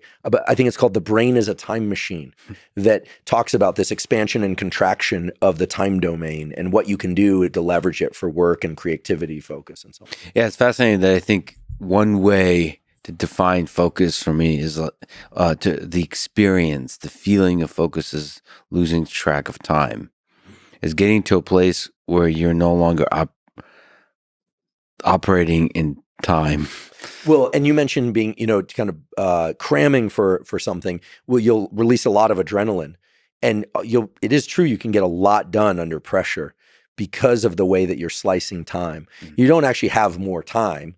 It's that you're finally in a brain state that lends itself well to parsing information really quickly. Now, if we ramp up your level of stress enough, it's definitely it's a more or less normal distribution. We get you stressed enough, it's hard to remember anything. You're not parsing time well. But in that middle range, almost every study shows that the higher levels of autonomic arousal, meaning norepinephrine, adrenaline in your system, the more effective you are at things. And we always hear stress and adrenaline, it's just bad. But my colleague, Ali Crum at Stanford, has done these beautiful studies where if you just educate people on how adrenaline makes them sharper thinkers, they become sharper thinkers. If you educate them on the fact that stress makes your cognition worse, their cognition gets worse. This is why I don't wear a sleep tracker. If you tell people they slept poorly, your recovery score sucks, they naturally perform less well the next day than if you tell them your recovery score is high. And so I don't have anything against those companies, but we use some of their technology. It can be very useful in certain contexts, but you want to determine your mindset around these things. And if you tell yourself, hey, deadlines make me sharp, pressure makes me sharp, you will perform better. So stress and anxiety, what is that? And can it be leveraged for good?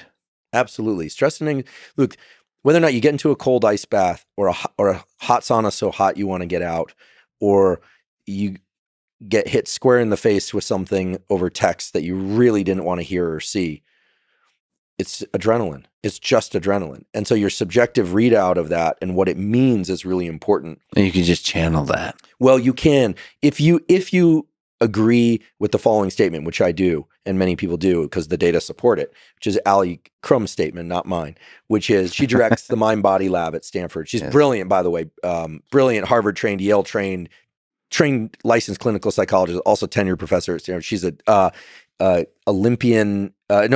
Division I athlete in gymnastics and martial arts, and her dad is a longtime martial arts trainer, has done work with special forces, and he's an amazing human being and very humble, very kind, lovely woman and professor, scientist. She says anything that you do and experience, but especially stress, is the consequence of that thing and what you believe about that thing. And so if you consume a lot of information about the powers of stressful states to bring out your best, you will perform better. If you consume a lot of information about the power of stress to cripple you, you will perform worse. There's absolutely no question. The data are striking. And this is not growth mindset. This is just simply what do you believe about stress based on the dominant knowledge that you're consuming about it. So that's why it's fun to watch David Goggins, here we go again, David, or Jocko, or Joe, or someone or Cam Haynes, put out this information about, or Ryan Hall, who ran for Stanford and then now is like into the powerlifting thing and running, and there are others too, of course. When you start to consume a lot of that information, it's not just inspiring, it actually changes your perception of what your own stressful states mean. You can actually get better from stress if you're in the ocean of knowledge that stress grows you. If you're living in the ocean of knowledge, I was thinking like a pool in the summer. You got the kiddie pool, the kids all peeing in it, presumably. And you got the diving thing, you got the high dive and all that. If you believe that the experience of belly flopping off the high dive is going to make you a better diver, in some sense, at least in this analogy, it will. Whereas if you feel that it's just the most embarrassing thing ever and it's going to cripple your ability to get out in the dive in front of anybody ever again, well, you're right about that too. Yeah, we actually talked with Carl about depression, all those kinds of things, that there could be these what are commonly seen as negative journeys that could be, when reframed, can be used. One of the reasons I enjoy our friendship so much is that you bring this Russian thing, which I don't really understand it at a deep level. How could I? I'm not Russian, but this mindset like that there's pain in life. When I watched that Hedgehog in the Fog cartoon, I thought, no wonder Russians grow up the way they do. This is the most, it's so sad. It's beautiful in sad, but it's so sad. Whereas out here, it's like Sesame Street. And, my mother would not let me watch Sesame Street when I was a kid. Yes. She thought it was too chaotic. Too chaotic. She was like, it's too chaotic. Too many things going on. Captain Kangaroo, we were allowed. And then Mr. Rogers, we were allowed. I never really liked shows. I like doing things outside in the yard. I was trying to trap all the animals. I didn't want to watch stuff on TV. But, Hedgehog in the Fog is enough to turn any kid into a thinker and a philosopher and a poet. Here we go. I fell in love with this when you showed, look, it even walks with its arms behind its back. So for people who don't know, and we're watching little clips here to get into, and it's a hedgehog that is wandering about in this fog at night, and you can't even see a lamp. The fog is so dense. And there's a feeling of searching, and then there's a horse that speaks from a distance, words of wisdom. Some people actually told me that they believe that's God. That's supposed to represent God. I always thought it was a owl. The owl. I love the owl. The owl shows up every once in a while. I love the owl. Sorry, I interrupted you. Again. There's non sequitur. It means you're interested 70% of the time. The other 30%. I like that in some countries, not so much in the U.S., children are treated with more respect for their intelligence, and not constantly getting this drivel of just kind of moronic explosions and whistles and bells and the voices that just kind of, children obviously are children and need to be, their brains are young and plastic and need to be treated and nurtured as such, but they have an intelligence. And I think that you treat them like morons and they're going to behave like morons. You treat them as, people who can consume information and make sense of it in their own way, and that's what they're going to do. They have a seriousness of looking at the world. I love people that talk with children like they're adults. Like you're as if you're talking to a mini Einstein, because you're like really, they're asking some big questions. And I think, people sometimes speak of me in this way, like, how dumb is this childlike person? But like, no, there's intelligence in these dumb, simple questions that a child asks. And I always love those questions, the simplicity, but also the depth of those questions. The reason I started watching your podcast was you did an episode early on with Ray Dalio. Yeah. And maybe the first, but a question that you definitely asked him was, you just said, what is money? And his answer was fantastic. It's a superb question, and he gave a superb answer. And I never would have thought to ask that question. And it's the question. And it was the question to tee things off with. So simple questions that get right to the heart of the matter.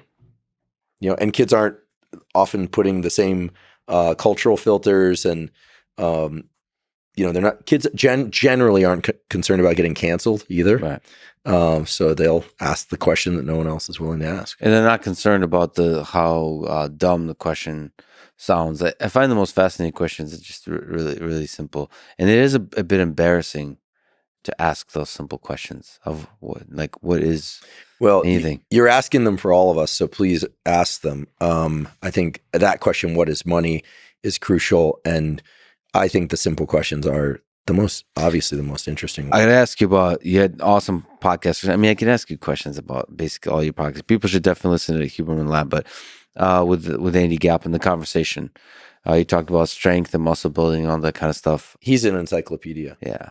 And he also works with a lot of UFC fighters, and he has a lab that includes a gym. And so he works on endurance and powerlifting and also hypertrophy training, et cetera. But he also does muscle biopsy. So he runs the full spectrum, and he's a full tenured professor, and he does all this stuff. So he's a really unique person in this whole fitness landscape, because there are a lot of PTs out there. There are a lot of kinesiologists. There are a lot of people studying nutrition and sports training. But I think he has among the people out there, he's at least in the top 5, probably within the top 3 of people that really have their arms around the full extent of what's possible with training. And he works with the UFC Performance Center. Well, I mean, he just had a very systematic way of describing things that was really nice. Skill, speed, power, strength, hypertrophy, so muscle mass, right? Endurance, all kinds of, and then the philosophical of like adaptation, how to overload stuff, all that. Is there stuff, I'll ask you about ice bath and sauna, which was surprising to me there. Is there stuff you took away from that conversation, like principles about how to get strong, how to build muscle mass, that like broaden and deepen your understanding of that task? Definitely. And I'll do these in bullet points, because if people want the logic behind them and the mechanism, they can listen to that episode. Yeah, it's a really good episode. I'll start with heat and cold really quickly and just say that avoid cold immersion. So ice baths and being in cold water up to the neck, uncomfortably cold, within the 4 hours after a training session that's designed to evoke an adaptation, either endurance, hypertrophy, or strength, because the inflammation that you experience from a hard endurance workout or from a hard strength or a hard hypertrophy workout is the stimulus that you're going to adapt to. The cold water immersion reduces inflammation and can short circuit some of that. After 4 hours, you're probably okay, but if you can do it a different day or you can do it before those sessions, that's better. Heat, however, can be done immediately after training, and it's probably beneficial because of the way that it dilates the vascular system and perfuses the muscles and ligaments, et cetera, with more nutrients. And I should just mention, that was a crucial piece of information. It's a little bit surprising. Was it surprising to you? Absolutely. Because the way I posed the question to him about cold was, I hear that getting into an ice bath or a cold water immersion after training can reduce hypertrophy, but I'm guessing it's not that big of a deal. And he said, no, it is a big deal. It will short circuit your progress. Now, for people that are only interested in performance, who are doing a lot of workouts and trying to recover, but not trying to grow muscle, get stronger, or build endurance, then it makes sense to do cold. Like skill development or something. Skill development, or you're an athlete in season, So you have to, what's so great about Andy is he really points out the specific ways to train given your specific goals. So for getting swole, stay out of the ice bath after a workout. There you go. Lex is always making fun of the meatheads. I love it. I put myself in the meathead category only because I don't do a real sport now. I work out and I run, which is I'm an aspiring meathead. Okay, so one of these days I'm going to get back to jiu-jitsu, or I'm going to get to jiu-jitsu. Now, in terms of training, he has this beautiful 3x5 concept for strength. Pick 3 exercises, compound exercises, multi-joint movements. Do 3 to 5 exercises for 3 to 5 repetitions per set, rest 3 to 5 minutes, and do that 3 to 5 times per week. And for details, you can, again, look to the episode. It's time-stamped. But what's interesting about this is 3 to 5 times a week is a lot for a muscle group. Squatting 5 times a week for 5 reps, meaning you're working pretty heavy, meaning you're close to failure but not failure for strength generally. What Andy taught me is that people who are training mostly for strength can do these low rep type regimens frequently because most of the adaptation is neural. And because you're not pushing to failure in most cases, you don't get that sore. And so it's the motor neurons getting the muscle fibers to contract more intensely or with more efficiency in other ways that's leading to these strength gains. And this is why powerlifters can train every day or 5 days a week or 4 days a week. For hypertrophy, I learned from Andy that the repetition range can be pretty broad. You think anywhere from 6 to 30 repetitions. You should do 10 sets per muscle group per week, maybe even a bit more. So high volume. High volume, but you have to go to failure or beyond in order to stimulate growth. Why does it work at such a great range of repetitions? Well, there apparently are 3 ways that you stimulate hypertrophy and maybe more. One is tissue microdamage to the tissue. The other is through some sort of tension-based changes in the molecular gene programs of cells that lead to protein synthesis that are distinct from damage. And the other are metabolic effects of like high repetition work of superfusion of the muscle with blood. We know that third category exists because people are now doing this blood restriction training where they cuff off a muscle and they'll use a really light weight. I've done these before. You can use a 5-pound weight and do curls with this and you are in pain and the muscles are swelling up with blood. It does lead to hypertrophy, but in general, you're not sore, you're not doing tissue damage. And by the way, don't just tourniquet off a muscle because you have to use the proper cuffs because you need the blood still to flow in one direction. You can't just cinch it off or you'll potentially kill yourself if you get a clot or you do it wrong. So get the appropriate cuffs. They're out there. And then for endurance, I learned something really cool. So I work out, basically, I go to the gym every other day on average. 3 or 4 days a week I do that, but generally not 2 days in a row. It's workout. Next day I'll do cardio. Next day. And the cardio for me is always a 30 to 45 minute jog, kind of zone 2 cardio. Andy informed me that to build endurance while building strength and maintaining some muscle size, or even building muscle size, I would be wise to take 1 day a week and add to that all out max heart rate work for 90 seconds at least. So do 90 seconds, then rest, and then maybe do another 90-second all out sprint. I almost missed my flight going from Los Angeles to Austin. I did that all out sprint in the airport yesterday. So I actually think it's done for me. So there was a sprinting Dr. Huberman throughout with 3 bags. That's awesome. Because I travel. I'll travel with too much stuff. I love how you were probably running late for a flight and used that as an opportunity to explore. Well, as I was doing it, I was thinking to myself, okay, Andy, that's a 90-second sprint because I got to the security line. I finally got TSC. But that's for extending endurance? That's for, yeah, it actually has some carryover effects on endurance if you're doing the other stuff. And then he also said 1 day a week to do this workout, and I haven't done it yet. Maybe we do it tomorrow. It'd be fun, which is you run a mile. You ask yourself, how long did that take? Let's say it took 8 minutes. Then you walk or rest for 8 minutes. Then you run another mile as fast as you can. And then you rest for the equivalent period. And you do that 1 to 3 times once per week. So as an all-around fitness program, you could collapse this into something where you say, okay, you're going to work out with the weights for about an hour every other day. Maybe take 2 days off every once in a while, maybe not. You're going to do 6 to 15 repetitions. You're going to push to failure on some of those, not all, because some of those are designed to build more strength. You're not going to failure and heavier. Some are designed for hypertrophy, higher rep and going to failure. And then on off days, you're going to jog for 30 to 45 minutes. But for 2 days a week, you're either at the end of your jog or whatever, you're going to do some all-out sprints for 90 seconds and then rest and repeat. And for another day, you're going to do these mile repeats. That's a pretty large chunk of exercise movement. But if you kind of thread through the middle of all that, what you end up with is some decent strength building protocols, some decent hypertrophy, some cardiovascular training that establishes the so-called A base or a so-called base. So you're not going to get really good at anything. You're not going to become a marathoner this way, an optimizing marathon. You're not going to optimize powerlifting. You're not going to optimize hypertrophy. But for the typical person, 75% of people, 75% of the time, they want some muscle, they want some strength, they want some endurance, and they want the capacity to sprint to the security gate without leaving a lung in the terminal. So it's for like functional stuff, like your life going up the stairs is easier, moving about, all the kind of just regular life. Yeah, and I should mention that cold showers after training don't seem to short circuit the training effect to the same extent that immersion in cold water does. And that really speaks to the fact that cold showers, even though they can provide some of the adrenaline for the mental effects of like, oh, I have a lot of adrenaline in my system from a cold shower and I can remain calm. There's utility to that. It's not going to have the same metabolic effects or other positive effects that cold water exposure has been shown to have. And that's unfortunate because most people have access to cold showers. Not everyone has access to a cold dunk or an ice dunk.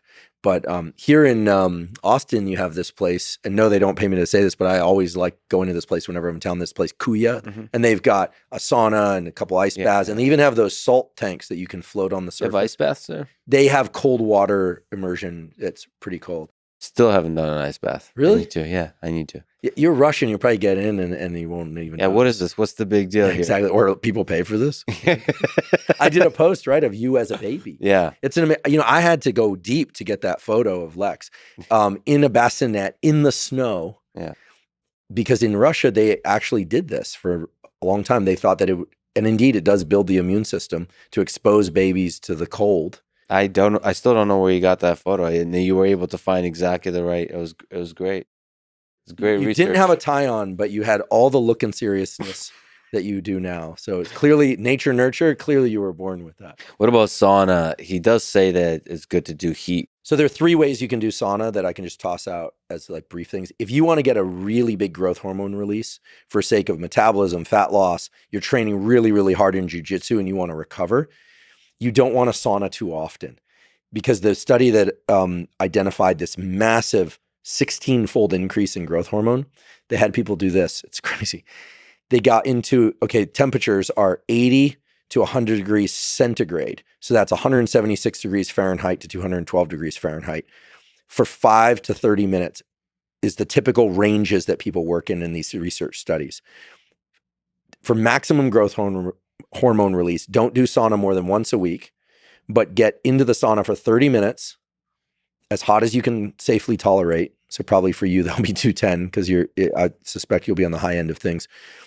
Then get out for 5 to 10 minutes, no cold exposure, get back in the sauna for 30 minutes. Then they had them do it again, out for 5 minutes, back for 30 minutes, out for 5 minutes, back for 3 minutes. They had them do 2 hours of sauna exposure to get that growth hormone release.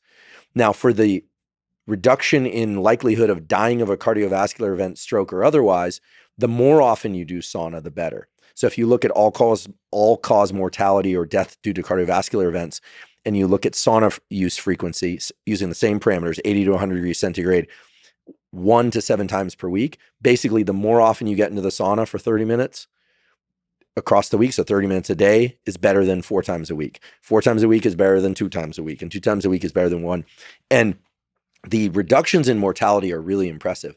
27, if you get into a sauna the way I just described, not the 2 hours a day, but 30 minutes twice a week or 3 times per week, you reduce the likelihood of dying of a cardiovascular event by 27%. If you do it 4 or more times per week, you reduce the probability of dying by 50% of a cardiovascular event. And in these studies, they rule out other things that people are doing, smoking. They even ask them, do you live in an apartment Are you in a happy relationship? Like they evaluate other potentially confounding variables. Now, for people that don't have access to a sauna, a hot water bath or hot tub is going to be your next best bet. And if you don't have access to that, do like the wrestlers do, which is, put on 2 sets of sweats and a hoodie and a stocking cap and wrap yourself in plastics underneath all that and go for a run. But please, nobody die of hyperthermia. I mean, you can die of warming up too much. Is this experience pleasant or stressful in the way? So is it as stressful as an ice bath, for example? Okay, great question. People always ask how cold to make the ice bath or the cold water or the shower. You want it to be uncomfortably cold, meaning you want to feel like I really want to get out, but you can safely stay in. And that's going to vary by person and experience with it. Experience, yeah. With the sauna, it's the same thing. How hot to make it? Well, don't kill yourself, obviously. Be smart. If you're pregnant, you shouldn't be doing this anyway. But it's very clear that what you need is the release of something called dynorphin. We have endorphin, which makes us feel good. It binds to these mu-opioid receptors in the body. You have dynorphin, which is the terrible feeling that you get when you're in really hot temperatures. It's also the terrible effect that alcoholics feel when they are in withdrawal. You feel agitated, you want to get out, it's really unpleasant. It's dynorphin binding to the so-called kappa opioid receptor. That's what you're trying to trigger. When you do that, a number of things happen. You set off heat shock proteins that go repair broken proteins and misfolded proteins. It also makes it so that later endorphin binds its receptor more strongly. So when you have this uncomfortable experience in the heat, you literally feel better in real life when pleasurable events come on, when you experience them. In the same way, I like to say this, that when you get into a cold ice bath or cold shower, the increase in epinephrine and dopamine is 200 to 300%. These are huge increases and they last many hours. This is shown because lately I've been getting a little bit of pushback on Twitter, which is, interesting place. People say, well, that's just in mice. No, all the studies I just referred to are all done in humans, men and women, fairly broad age ranges. So you want to be uncomfortable in the cold. You want to be uncomfortable in the heat. And this is why I'm not a big fan of infrared saunas, because they only go up to about 160, 170 degrees. Infrared light and far red light of all kinds has been shown to be beneficial for wound healing, acne, skin, eyes.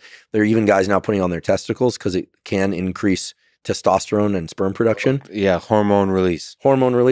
But in terms of the sauna, you want that strong heat stimulus. Yeah, and that's when you crawl up to the 200 mark, right, and so on. Whenever I'm in New York, and there's also one in San Francisco, although the one in San Francisco is clothing optional, just to warn people, there's a place called Archimedes Banya. Is there any scientific evidence that being naked is beneficial in the sauna? Well, in certain contexts, it leads to childbirth. Okay, well, I'll have to read up on that. I read that somewhere. But I suppose it's not required, right, for childbirth. But in all seriousness, in New York, I'll go to a place called Spa 88, and actually, Khabib's picture is on the wall. He goes there, and that one. It's clothing. They require clothing. I only just say that because it can be a little bit of a shock to people sometimes if they kind of walk in there, a bunch of naked people. The one in San Francisco, if I go, I'm clothed, mostly because I run into coworkers or things like that. I sort of more old-fashioned in that way, I suppose. But that you like to wear clothes around coworkers, yes. Yeah, in general. Very old-fashioned. Yeah, I mean, to me, it just seems like, that just be aware. But nonetheless, the banyas have very hot saunas because they're Russian-owned. And in New York, there's one on the Lower East Side, but the Spa 88 place, they have some saunas that the moment I get into those, I have a hard time catching a full breath. It burns. They've got a cold dunk that's like a shock. And then they've got a wet sauna steam room that's a little mellower. So the nice thing about a banya is you can kind of find your place. And then they do the platza where they take the eucalyptus leaves and you can pay someone and you cover your groin and then they beat you with the leaves and it's supposed to bring the vasculature to the surface. I've only done it once. And frankly, I found it to be a little bit unnerving. I didn't really like the experience, but I'll try and get into a sauna as often as I possibly can, which is, once or 3 times per week. And I try and do the cold exposure shower or immersion, but early in the day because it really wakes you up. One of my favorite things I've listened to, I wish there was a video, is listening to a bunch of stuff with Rick Rubin. And he did a thing with Tim Ferriss, like the Tim Ferriss podcast. I don't know if you've ever heard it, but he forced him to do. They did the podcast in a sauna, and I don't think at the time Tim Ferriss was adapted. Yeah, if you're not heat adapted, it can be pretty stressful. And I mean, obviously, the whole experience is stressful as somebody with microphones. Like, what is happening? But I just love that Tim was vulnerable enough to kind of give themselves over to whatever the hell this experience is, and I am just so happy that Rick pushed that kind of idea. And just let's do it. That's a very Rick Rubin kind of thing to do. And we must do this. This has to be done. A podcast that was done from a sauna continuously would be really interesting. Like you could call it like the pressure cooker or something. Oh, I mean like a regular podcast. Yeah, like you have to sit with your guests in the sauna, or they have to sit in the sauna with you. Well, that was one of the interesting things. Is it was a sad thing because I believe there's no video of that podcast, but you could tell there was suffering, especially on Tim's part. It was like a degradation. He started over time not being able to put words together correctly, which he's very eloquent, and so you could see there's like there's a struggle. Heat and cold pull you down from the inside. You have to. I mean, there's a reason why the screening process for SEAL, they call it SEAL training, but it's really screening and training, involves cold water, is because if you're in the heat too long, you'll die or damage tissue. In cold, you can do it quite extensively before you die or damage tissue, but it is stressful. I was going to say one thing that I sometimes enjoy seeing these social media posts where people will get into the ice bath and they'll look really stoic, like they're really tough. But actually, that's the wimpy way to go through it. When you get into cold water, if you stay very still, you develop a thermal sheath around you that you're warming yourself. The really bold way is to get in and continue to sift your arms and legs, and it ends up feeling miserably colder.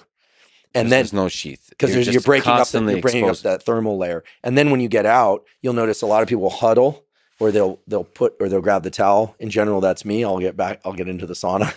But if you really want to stimulate the big increases in metabolism, you stand out there and you dry off with arms extended in open air. And as that water evaporates off you, it is really cold, but your body is forced to activate a number of the warming programs related to metabolism.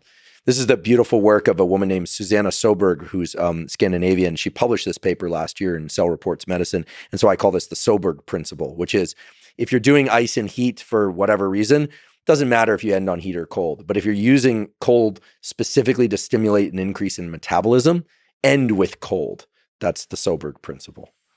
And with cold, if you're alternating, and then if you want to do it the tough way, you let the shivering, so you just stand out and let the water evaporate. Yeah, I mean, if you ever waded into a cold ocean, everybody's kind of like holding themselves. If you really if you let yourself extend your limbs and move them around a bit, so you break up that thermal layer. That's the tough way to do it. So when I see people on social media getting in and they're like really tough and trying to look hard, you want to be moving around. Yeah, smiling, talking, moving around is way, way colder. Yeah. Are you able to talk? Can you do? So you suggest a podcast in the sauna. How about this? I propose this since I got. You want to do the next podcast? Well, I'll get two. So the folks from the plunge, maybe you could bring Lex a plunge. He certainly deserves one, and we can go side by side, coffin style, or we can face one another, and we can do it. Well, we said we should do each other's podcast, and maybe next Human. I can't wait to have you back on. I mean, we only scratched the surface. Well, let's do at least part of the next Human Lab podcast, either in the. I have a sauna and a cold plunge, so we could do. We could do. We do a sauna and a cold plunge version. I wonder how the recording works. If they record a bit of an echo in the sauna, but I'm sure we can take out the reverb. So Sergey wants to ask you about sex performance. Very journalistic, very hardcore hitting questions that we have here in the book. Generally, or a specific. No, he has a certain problem he needs help with. No, generally, you haven't done an episode on sex. Well, we did an episode early on sexual development. Yes. We've done them on optimizing testosterone and estrogen, and we touched a little bit on the on libido and somewhat on sex performance, but not much. We did an episode on relationships, love, and desire, where we touched on libido specifically. So just as a quick mention of something, a lot of people take SSRIs or antidepressants that can disrupt sexual function. There are a few compounds like maca root and tonga ali and things like that, that at least in a few studies in humans have been shown to offset some of the sexual side effects. Now, in terms of sexual, and then the episode on sexual development was about how the brain and body become organized in certain ways, how the brain becomes organized if you have X chromosomes or Y chromosomes or et cetera. So early development. Early development mainly, and the effects of hormones later on that template. We will be doing I'm actually putting together a series on sexual health. Everything from the menstrual cycle, which both men and women should understand, of course, understanding arousal, understanding, for instance, a lot of people don't realize this, but that orgasm is actually the consequence of activity in the sympathetic, meaning the stress arm of the autonomic nervous system, whereas arousal is the consequence of the activity of the parasympathetic, the calming aspect of the autonomic. It's counterintuitive, right? It's counterintuitive, and it kind of works like a seesaw. I mean, there's arousal, then there's relaxation, then there's arousal, but and then immediately after orgasm and in males ejaculation, what ends up happening is there's a rebounding of the parasympathetic nervous system, which it leads to oftentimes people feeling very relaxed or falling asleep.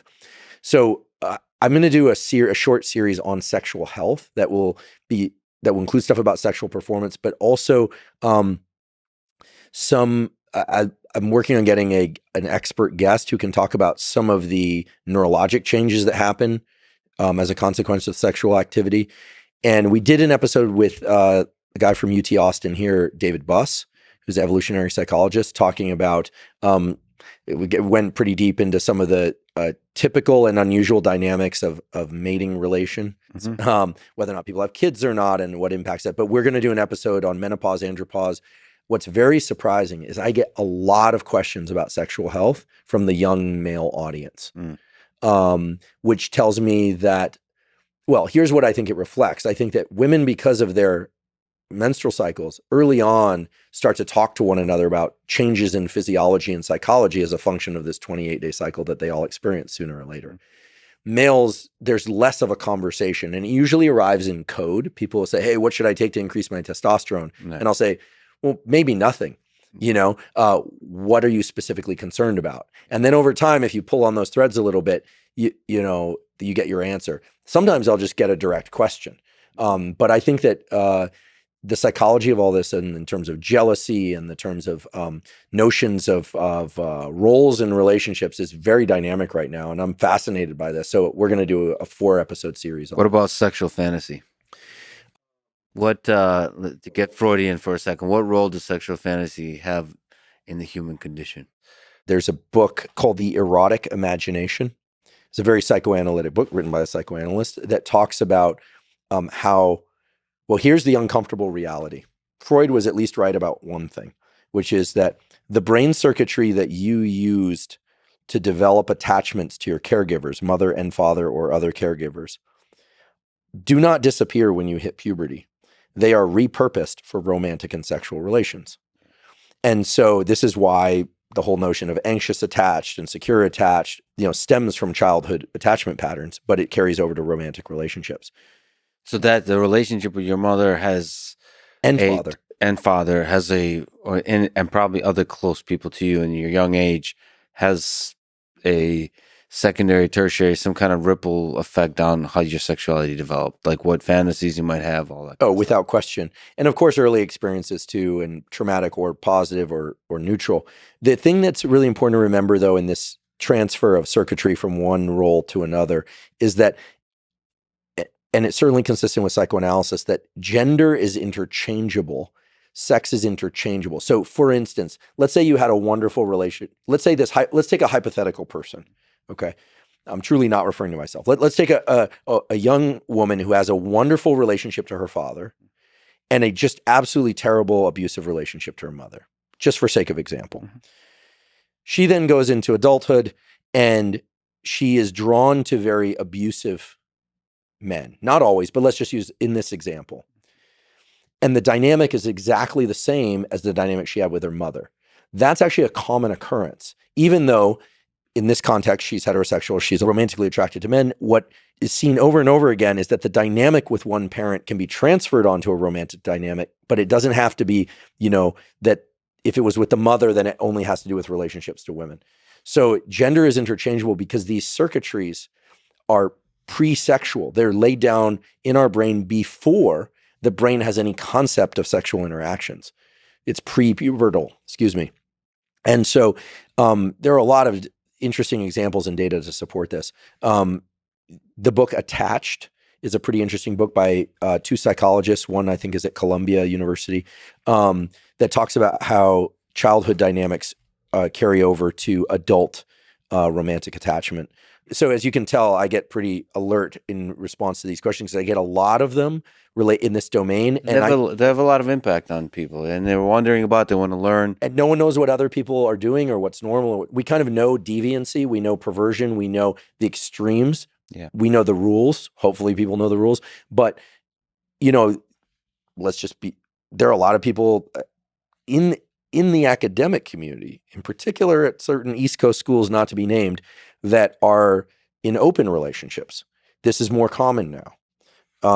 It's not very common, but it's more common. Yeah. And, obviously that's a way of bypassing some of these more primitive emotions about jealousy, et cetera, and leveraging them towards maybe even ongoing relationships. I'm not passing judgment one way or the other. I always say 4 conditions have to be met for any discussion about sex and sexuality or sexual health: age appropriate, context appropriate, consensual, and species appropriate. Well, that's weird, because the thing I'm trying to figure out is why my sexual fantasy is to go to furry orgies and have sex with others dressed as squirrels, and me, the other animals. So that could be that. I'll see a therapist about that one. Can I ask you? I'm not going to respond to that, except to say that as long as those 4 conditions are met, yeah, consensual, age appropriate, context appropriate, species appropriate. So there's a bunch of questions on Instagram. One of them on this topic, on relationships, somebody suggested to do a part 3 of why Lex is single. There's a running joke about this. But I can answer it in part, right? Yeah. Because, partially because you're very busy, partially because you've decided that until it's time, you're going to wait until it's time, right? Until it's time, you're waiting. And then, you're not saving yourself for marriage, I don't think. But in some sense, your wife, your future wife is out there. Oh yeah, she's being programmed. No, I definitely believe that. First of all, I just love people, and I fall in love very easily with people, with objects, with things, with life, with every moment. And that way, you're like Oliver Sacks. He would fall in love with minerals and concepts and things like that. And so, like, to me, this kind of so relationship is more like a commitment to one particular kind of object of your love. Like it's almost like it's like a journey that you take on together, because also the interesting thing about humans is they're moment by moment a different person, day by day, week by week, month by month. They change, they evolve. There's an ups and downs and stuff like that. So what you're doing is you're saying, well, I'm going to explore all the ways that this human gets morphed and changed, and what makes them cry, what makes them excited, what makes them lonely, like the habits, how, like, when they form certain habits, how they feel when those habits are broken, like the stupid minute things that make everyday life. You're gonna be on that journey together, figuring that out, just the way we're trying to figure ourselves out when we're like optimizing these things about diet and health, so on. You're kind of doing this computation together, because neither person really understands themselves at all, and you're together both confused about each other, and you get to almost like a relationship is a chance to understand yourself and to understand another person, like together. That process is somehow iterative. The dynamics, right? You're merging 2 nervous systems. This was once described to me very well by an ex-girlfriend who's truly brilliant. She's really brilliant. She said, there's 4 arrows. This is maybe to an engineer or so it makes sense. There's how you feel towards the other person. Yes. There's how they feel towards you. But then there's an arrow that comes back to you, which is how you feel about how they feel. And then they have an arrow of how they feel about how you feel, right? This is why if someone else is moody or somebody else is upset, there's one version of ourselves where we respond to that or they respond to us. But there's another version where we respond to that, but it's also, there's a processing of what it means for us that they're behaving that way or feeling that way. And this, again, leads us back to that early attachment circuitry, because if a parent was stressed, the child's role is not to soothe the parent. In fact, healthy models of parenting say that children shouldn't actually know how their parents feel for like the first 8 years of their life. They're not supposed to be in that mindset of empathizing for the parent. This is often not the case. But, and maybe the cutoff isn't exactly 8, but you get the idea. So the dynamics of a relationship are where the learning is, because we learn how we react to other people reacting. It's not just a 2-arrow system. It's at least this 4-arrow thing. But there's also the element of nurturing, right? I mean, I think that going through life with somebody is so much better than going through it alone. And I'd never thought I'd make that statement. So it wasn't always obvious to you? No, it wasn't always obvious to me. And I mean, I've really enjoyed wonderful relationships, and some have been hard, and there's been certainly been a lot of growth. I'm on good terms with almost all my former girlfriends, and close with some enough that I know their spouses and I'm close with their families. And but no, it wasn't. And I think that when people say relationship is hard, the only really hard part of a good relationship is just dealing with oneself and making sure that you're staying in that mode of caretaking. Because I do believe that if one is mainly focused on taking good care of the other person, provided they're also focused on taking good care of you to some extent, and we're good at taking care of ourselves, everybody flourishes. Everything gets better. But no, I don't think I experienced that until fairly recently. What do you think is the secret to a successful relationship? There isn't just one, but at least in the top 5 is master, or at least be good at autonomic self-regulation. Know how to calm yourself down. Don't expect looking to anything external to soothe yourself, is it puts you in a terrible position to be a caretaker of yourself and other people, right? So learn how to self-soothe, right? Learn how to calm your mind, steady your actions, steady your voice. There are tools to do that. We talk about on the podcast, but elsewhere, have that in place. I also think that if your main focus is on, you want to have good boundaries, et cetera, but on tending to the relationship, doing a little bit more than you think you ought to do. If everyone does that, it goes great. I mean, I'm sometimes so positively struck by how supported I feel, because for many years I was just kind of doing everything on my own. So any little thing, I'm like, oh my goodness, this feels huge. And also I think the dynamics have to be right. Let's be really honest. This is a little bit of a tricky topic, but there is a power dynamic in relationships. Sometimes, not all, but in some relationships, it works much better if one person leads and the other person follows. In other relationships, it's more mutuality, works best. People need to know what they need.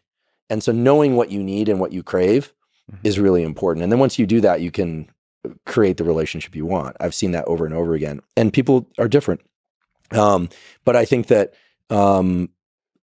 ultimately, I mean, right, there's the dopamine phase of a relationship, and then there's the serotonin phase, the kind of more mutuality, coziness, and sweetness. There's a great book about how to make sure that the dopamine component and the serotonin component, so to speak, go on forever. And it has to do with, when you first meet someone and you're attracted to them, you're essentially objectifying them. Meaning, not in the way people might think, you are not dependent on them for emotional stability or survival. As you get close with somebody, you really come to depend on them, and then you tend to objectify them less. And so this book, the name is kind of corny, but it's written by an analyst again. It's called Can Love Last? And it's a book about how really good, strong relationships are the consequence of people constantly moving through this dependency objectification dynamic. And I use those words in the true, the psychological sense, not in the way they're typically thrown around nowadays. So the idea, in some cultures, men and women will only touch for 2 weeks out of the month. And then for the other 2 weeks, the excitement and the sensuality and the sexuality is very heightened. And then they go back to this kind of distancing. Now, I don't think that's feasible for most people, but if you look statistically, those relationships tend to last a very long time with at least reported mutual feelings of intense attraction for many, many, many decades. So human beings need to learn how to at least understand and control these dynamics. And there's a lot of divorce, there's a lot of cheating, there's a lot of stuff out there. It'd be great if people could resolve some of this stuff inside of the relationship, in my opinion. Yeah, and this kind of intense attraction. There's actually one of the poems that Kárl Deiseroth introduced me to. I think it's Two English Poems is the name. But one of the things I find myself for prolonged periods being attracted to is like you notice some kind of magic and you keep wanting to dig to the depths of that magic. You mean to really know that person? To really know a person deeply, yeah. You notice something early on. Sure. I don't know what that is, but you just notice something special and you want to keep pulling at that thread and you never really do. Well, you also have to be careful. I get a lot of questions from guys. You have to be careful the questions you ask in a relationship too. You have to make sure you really want that information. And it's not just about people's past, right? If you ask somebody how they really feel about something about you and they tell you, that may be soothing. It may be intensely stressful. You have to be, here's one thing I know for sure. For a relationship to work, you have to be brave. You can't go in there fully protected. And yet you also can't go in there with no boundaries because you'll end up beat up. What's that quote? If you want to be a warrior, prepare to get hurt. If you want to be an explorer, prepare to get lost. And if you want to be both, and if you become a lover, prepare to be both or something like that. I forget. This is one of these Instagram type things that you see passing by and you go, oh, it's pretty true. Love's scary because it takes us back to that primitive circuitry that is as primitive and basic as hunger, thirst, the desire for heat when we're cold, the desire for cold when we're overly warm. It's dynorphin. I mean, when somebody leaves, when somebody you were attached to leaves by death or by decision, or you're forced apart, the dynorphin release is massive. It is true discomfort. People feel anxiety and discomfort. And moving through that is the hell of a process. I mean, if I knew how to best break up at a neurological level, or if you could just plug yourself into a wall and reset, I mean, I'd do that episode tomorrow, but we don't have that knowledge. No, come on. I think we've covered this before, and it's even been memified. I think losing love is part of the magic of love. It means you've felt something. I agree, but at some point, if you've done it enough times, life is finite. It is beautiful to see these couples that seem very much in love, despite having been together many years. Yeah, the way they look at each other. Yeah, they still see the magic. Yeah, and they'll say, we got lucky, or it's been hard, or this and that. I think external conditions being a little tougher is helpful for a couple. Hardship. I do, because I think that you rally, you bond with people, being, obviously you want to survive those conditions, but I do. I think that Bonnie and Clyde. So, they were a little, a little too much. Well, a little too much. They were sociopaths, but when two sociopaths find love can make you do crazy things. Normally, it's interesting. Normally, sociopaths don't team up because they manipulate each other. Sociopaths, sadly, are usually only interested in manipulating the highly pliable or unsuspecting. But when romantic attraction is woven in, then it gets really diabolical. Any advice on finding the love of your life, of my life? This is why Alexa's single response. Why? Any advice? Yeah, actually, this comes from a friend of mine who's in a really excellent marriage with great kids and family and high demand life.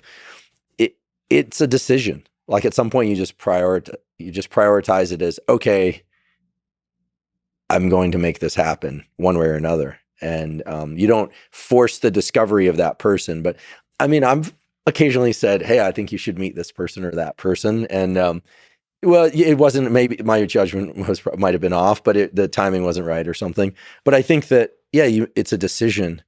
And it also has to do with life structure. I mean, there were years, so when I was in graduate school, I didn't want a girlfriend. I just wanted to be in lab. And I had romantic dating interests, but I wasn't going to meet them through a committed, live together situation. It wasn't where I was at. And as a postdoc, things are a little different, et cetera, et cetera. So, but at some point, it's sort of like, what do I want my daily routine to look like? Because ultimately, a relationship, however one structures it, is going to be part of your daily routine. So at the point where you're like, I'd really love to wake up next to somebody and do blank and blank together. And then I'd love to work, and then we meet for dinner, and then we, take the dog for a walk or take kids out or whatever it happens to be, take a trip or do it. One has to be in the mindset of wanting to do couple-like things. Yeah. People, and a lot of people don't think about it that way.